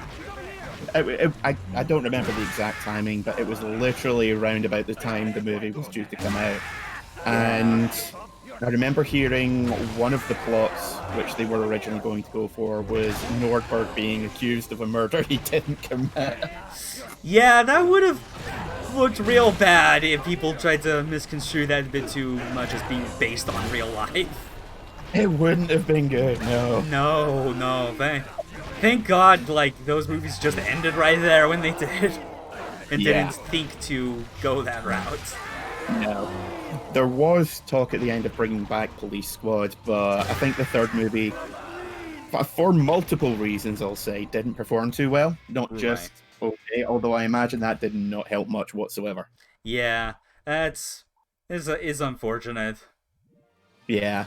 It's the weakest of the three, but it's still a very good movie. Okay. Yeah. It sounds fine. Yeah. But definitely watch the original TV series if you can. It is an undisputed classic. Yeah, I definitely should. And even speaking of like the other TV shows we mentioned, I feel like I should actually see about watching a full episode of Get Smart, or at least a whole lot of the series, just because it's like, you know, on top of all the other games I've been playing in the meantime, especially old Monolith games, No One Lives Forever obviously like brings to mind a lot of like that era of spy entertainment. Yeah, stuff like that. The Champions, the Avengers. Yeah. At least the 60s and 70s stuff. Yeah, all of those names pretty much also mentioned in an enemy conversation in the first game. Because there are two henchmen where one of them goes, oh man, I hate that I'm on shift right now. I'm missing Man from Uncle. And it's like, oh man, you watched that? I love that show. Also love The Avengers. That's great too. What about Get Smart? Oh yeah, you can't beat Get Smart. It's a classic. The even better Just- part is that like all the references and stuff that they make to from like 60s pop culture are very specific, because they made sure that when they set the game in 1967, I think it's 67, they make sure not to mention anything that could have possibly been on the air after that. No anachronisms. Yeah, like, so they mention all of like the espionage TV shows that would have been out at the time, and the 1960s Batman movie. Because there's some scientists that make a remark about how the idea of dissolving your henchmen into, like, dehydrating them into powder and then putting water on them to reconstitute them would not work, especially if it was heavy water, because it would just evaporate it. It's like, so specific, where like you hear that, and even if you did not like see the movie that like that thing it's referencing is from, you'd still like laugh at it, because it's like such an absurd concept already that it's like prime for scientific like dismantling of how silly that shit is. Well, I mean, if you remember, in the Batman movie, the reconstituted henchmen eventually get hit so hard they explode. Yeah, that's true. It was very... even when they try to present flaws in the plan in context, it is still very silly and hard to believe. Like, the whole thing was always destined to fail. Yeah, that's the thing that's hard to believe. Yeah, you're an idiot, Penguin. And Cesar Romero still refused to shave off his mustache as the Joker. Yep, that's the thing, because no one ever noticed. Yeah, it's like the makeup did such a good job of already covering it, like in most scenes, that it's like if no one cares, like you know, no need to get rid of it. Basically justified Romero's entire decision. Can't remember where it was. I think it was just like a short webcomic or something, that someone made the point that his acting was so over the top and so good, he outacted his own mustache. That's a pretty good way of describing it, yeah. Because it wasn't until I saw that, and we're talking like 5 years ago, that I was like, oh shit, I never, like, he had a mustache? Yeah. It took me until like I read somewhere that just mentioned that offhand, you know, which I'm pretty sure like that's what everyone's first thought was. Yeah, it's like, when did he have a mustache? I don't remember that episode.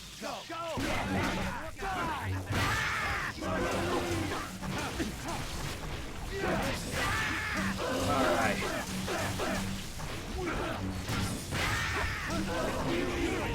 Oh yeah. Still satisfying. Mindless, but it's satisfying, and it pays. Yep, this is the point in the game where I normally put on a podcast or 6. Yep. In this case, we are the podcast. Pity anyone who subscribes to our Patreon. I mean, thank you. Yeah.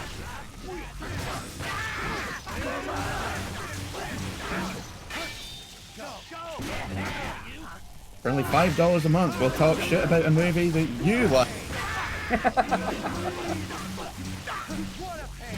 And talk about games you don't even know about and don't want to know. For $10 a month, we will discuss an anime that you don't care about. What's your favorite Gundam? Watch as we completely ignore it. Watch us go through every single piece of Tenchi Muyo media. On Laserdisc, where available. Actually, funnily enough, the project I was telling you about, where I go through my collection and do videos about the special editions I've got. Yeah. The first episode that I'm planning on doing is about the 2 Tenchi Muyo special editions I've got. Oh my god, that's amazing!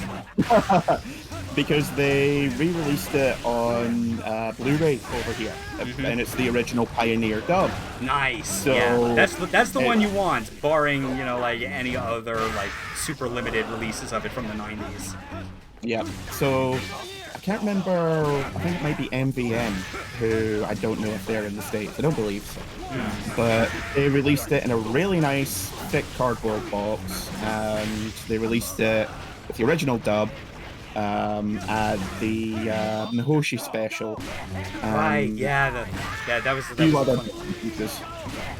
But the big thing was they'd actually been able to get the rights to the original dub, which was like fucking amazing. And they released it in a DVD and Blu-ray double pack, which bonus. Nice. So I picked that up, and I got Tenchi Ryo-Oki, which I think is that's the full original. series. No, the Ryo-Oki is the original OVA. I think the TV anime series you're thinking of is Universe. I'm gonna need to check this. Back in a second. No, I feel like that's true. I've watched pretty much every Tenchi Muyo series. Right, I may have a let's problem. Here. Right. I think it's one of the later OVA series. Right, yeah, It's only got 3 episodes. Oh yeah, right. Like the because there were the 2 OVA seasons in the 90s, and then they did a third one in the 2000s. And Yeah, then I they think did a this might be 4th the- one like 4 years ago or so, which was basically serving as like a through line for how like the Isekai series starts with Tenchi's like cousin or stepbrother. The episode. Oh no, that's War on Geminar. Yeah. Yeah. This is 3 episodes. May you find your poker card? Can't see where. 2005. So it would probably be. Yeah, that's the third the OVA third series. Yeah, that's the one that's the sequel to like the original like 90s OVAs. Yeah, because the Tenchi continuity is just too fucking complicated for words. Yeah, I mean It like is, let's be honest. it kind of is. I mean, it's like I mean, at least like the OVAs are their own continuity and they're pretty straightforward. The like War on Geminar is tangentially related because it's like a relative of Tenchi's that like gets sent to another world. There's Universe, which is its own thing, and the movies are based on that. And then there's Tenchi in Tokyo, which is also kind of sort of its own thing. It is its own thing, yeah, and kind of boring. Although I do appreciate how like even though they kind of like boiled down a lot of like the girls' personalities in ways that kind of feel like diluting some of like their I guess there are more subtle qualities. They did kind of get into the idea of how these girls are kind of a bit destructive on Tenchi's life. Because he's trying to... They are literally each of them capable of destroying a planet by themselves. And are just freeloading and basically like overly dependent on him even when he's specifically moving to school for Tokyo. It's like an early version of Konosuba. Kinda, yeah. Even though, again, the rest of it is kind of boring.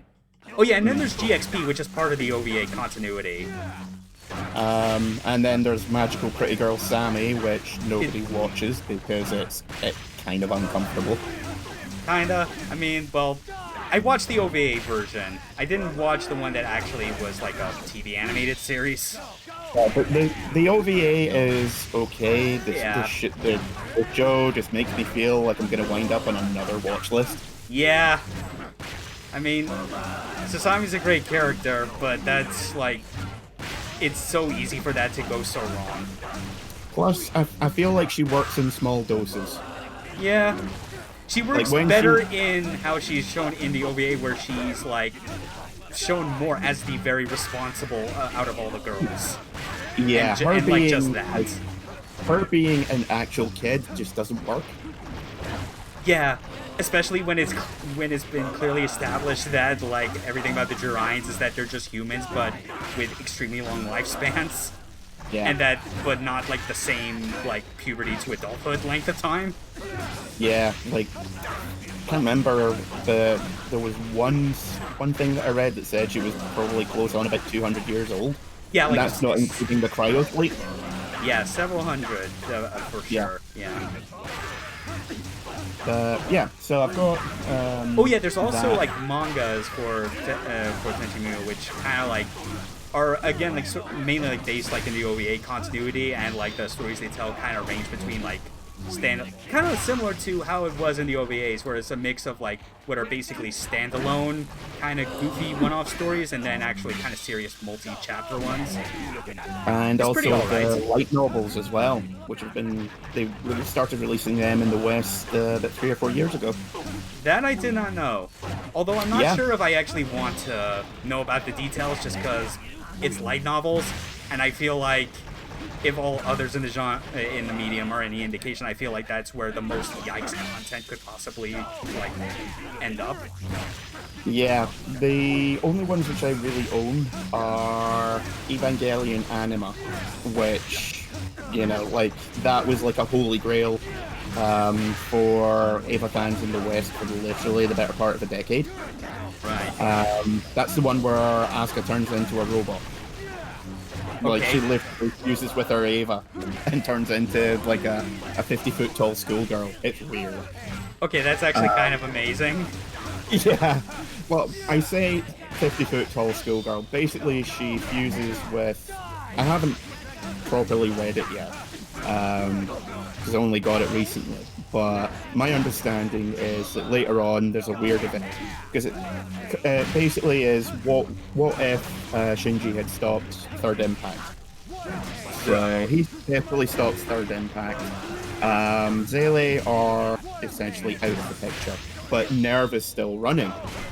And there's like half a dozen Ray clones running around who are operating as Nerve's early detection system. Because a lot of people still want them dead. Yeah. But there's It some really kind is of weird amazing the amount of like extra like content, especially alternate universe ones that just that are clearly like the creators' attempts to try and like make something more positive out of the Eva universe. I mean, don't forget there was literally 2 entire series. Angelic Days and the Shinji Ikari Raising Project. Yeah, the Racing Project was definitely like a big one. Which spun out of the penultimate episode. Yeah, Like it's so like weird. the one where like Ray is a complete 180 of a regular personality. Mm-hmm. And she's all perky. Yeah. And Which already sounds better. Yep. And the scary thing is, like, I've not really investigated them too much, but from what a lot of people say, they're actually genuinely good. Yeah. I know I've made my thoughts clear on Ava, but I feel like I kind of owe myself now to look at those more, especially if only because I enjoy the stories in Super Robot Wars that have Evangelion because of how it is pretty much always consistently an example of showing what happens when you give Shinji a proper support network. And the support network are basically people that anyone would love to have as, like, personal heroes to look up to. Well, Anima is basically Evangelion Super Robot Wars style, by which I mean, like, everything is extremely over the top. Shinji is a badass. Kenji's still alive / you know, in relatively one piece, depending on which continuity you're following. Yeah, right, because they definitely left him off screen after that whole incident. Yeah, in the anime, he loses an arm and a leg, or at least a leg, can't remember. And in the manga, they kill him off completely. Right. What about Kwaru in these alternate universe? I imagine he's also still alive. It takes place after he gets killed. But that's it. No ways to try and bullshit him coming back to life. Not that I've seen so far. There's only like 3 or 4 volumes in the West so far, and I've only got the first 2, and I've deliberately avoided looking at descriptions of the later volumes. Obviously, I can understand that. I would not be surprised if later chapters have him being like, "Hi, I'm back. Also, I'm a cyborg and I can control my mech psychically because I am just that badass. Hey, Shinji, want to make out? Because it's the only personality I have, as most people are concerned. Unless you watch the Netflix version." Yeah. We don't talk about that version. We do not, no. No. Now for the big reveal. Why didn't I call this number in the first place? Yeah, why didn't you? Wait, my fax machine makes outgoing calls? So weird. This is the Assassins Association. Oh, yeah. Look, I gotta talk to you about... Oh, dear. She's done it again, hasn't she? Man. Hey, are you listening? That's right, No More Heroes is a plot beyond Be the Very Best Like No One Ever Was. Whoa, Yeah. Don't tell the whole world. Then you have been had, sir. You are not her first. What? Run that by me again. Listen to me. Do not get involved whatever you do. Listen, lady, I don't know what the hell you're talking about. Who are you anyway? Another sorry kid. And for the record, I am Sylvia's mother. Mother? Sylvia has parents? And there's no such thing as an association or... Implying that she was somehow just a test tube by the French government. Do you know how many people I've killed? She is a professional. The French Yeah, government that's a sudden bit of project- conscience coming from Travis right now. Actually going, wait, do you even realize how many I've killed? What the fuck did I do? Second in rank. It would have been fine if this was for the point of, you know, a meaningless rank, but Why not play God damn it. along since you've come this far? Yeah. Are you serious? What's the point? This is all some make-believe charade. But a good man finishes what he starts. Unfortunately, he still has his manhood and bullshit chivalry that he's not going to really let go in this case. But still for a good reason, ultimately, because it's like, it is working towards something, but as you could kind of imagine, like, if you already played this and are familiar with Suda's other works, this is a kill the past game. It's very clear that this is what it all leads up to. But yeah, that twist was always neat, though. I find it kind of hilarious looking back how, for whatever reason, I guess there was some, like, people trying to poke holes into it, saying how, like, the reveal that the association was fake somehow doesn't make sense. Even though I feel like if Sylvia has the money that she does and is able to con a stupid fuckhead like Travis into giving her more, it kind of doesn't matter, I guess, whether or not that she even had like an office or like actual address for the place that it was that the association was set up at, because it's like she has connections. She kind of only really needs to like get everyone else in on the bit to keep stringing this dumbass along. Like, yes, Yeah. K Entertainment exists, and as we've established, you know, like, this is the Sudaverse, the Smith Syndicate, and like the organization from Killer is Dead also exists. So the idea of organizations where there are killers does exist. It's just that Sylvia is really good at taking that knowledge and twisting it to like make Travis believe that she's part of one as well, and can rope him into working with these other organizations that are technically legit. They're just not telling him because it's funny to just keep leading him on like this.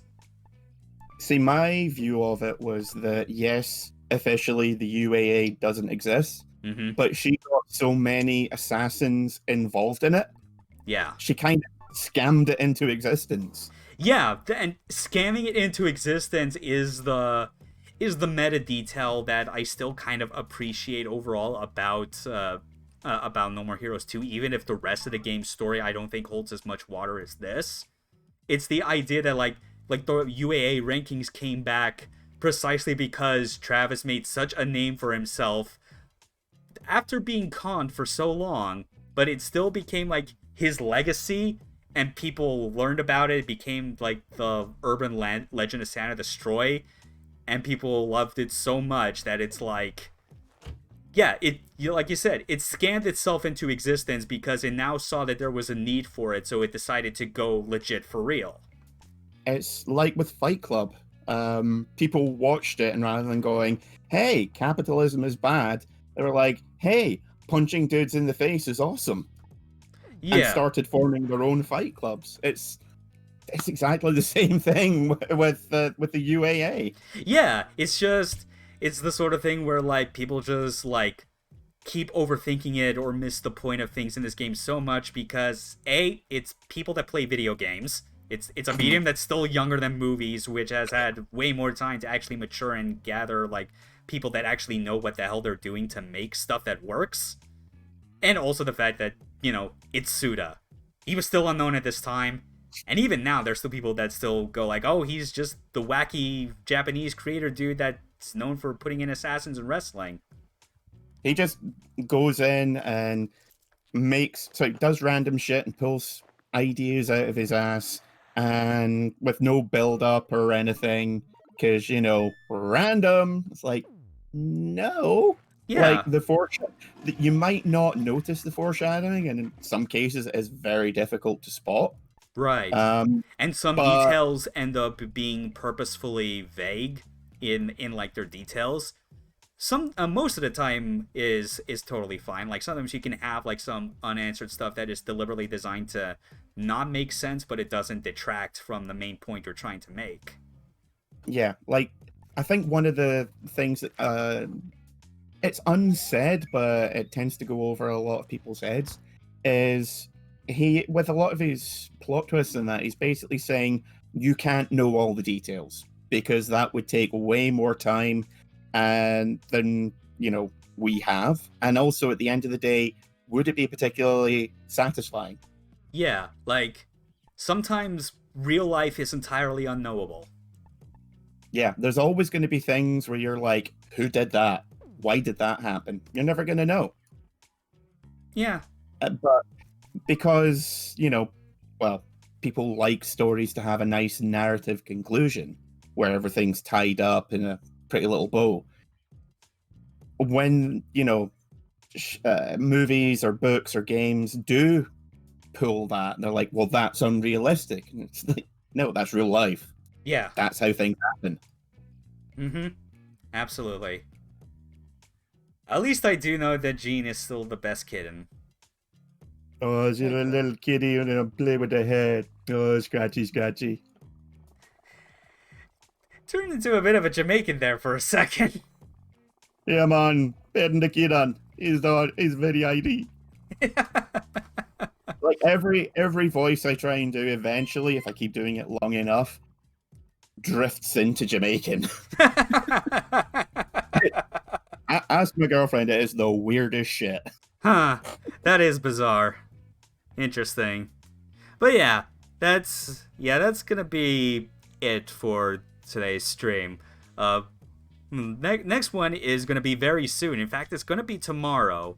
And because there's gonna be like obviously not too much left of the game itself, we're gonna be fighting the rank 1 fight, then getting the parts for the Tsubaki Mark III, and face off Henry and finish the game. And that'll still give us time for like the final stream to kind of just go over some important things going forward with this. Because it's been fun doing this. I'm still as always forever grateful that and thankful that you've been here to co-commentate on this for me and kind of help me with getting more comfortable of just having the stream roll on and talk. But it's time for me to be fired. And by fired, we mean into the sun. By fired, you mean get your ass ready to start the moving for the next couple of weeks. Yeah, that's going to be fun. Yeah, that's going to be that. Hence why we've been planning to finish this. But again, the full details of everything will be kind of wrapped up in a sort of like end of stream kind of talk explaining what goes on. It's not, well, for the most part, it's not anything that's going to be like too shocking or like too big of a change to how things are going. Hopefully it'll be everything else with like the stuff I'm doing here either for streaming or LP purposes are still gonna go on track as much as possible. Yeah, just that this asshole had to go and get himself a life. What the fuck? Yeah, we kind of both did. just so inconsiderate, man. Yeah. Okay. But yeah, thanks for being on here. Anytime. Yep. See you tomorrow for the thrilling conclusion. The conclusion we all know is happening and will be just as crazy as it was like 13 years ago. Later. Peace.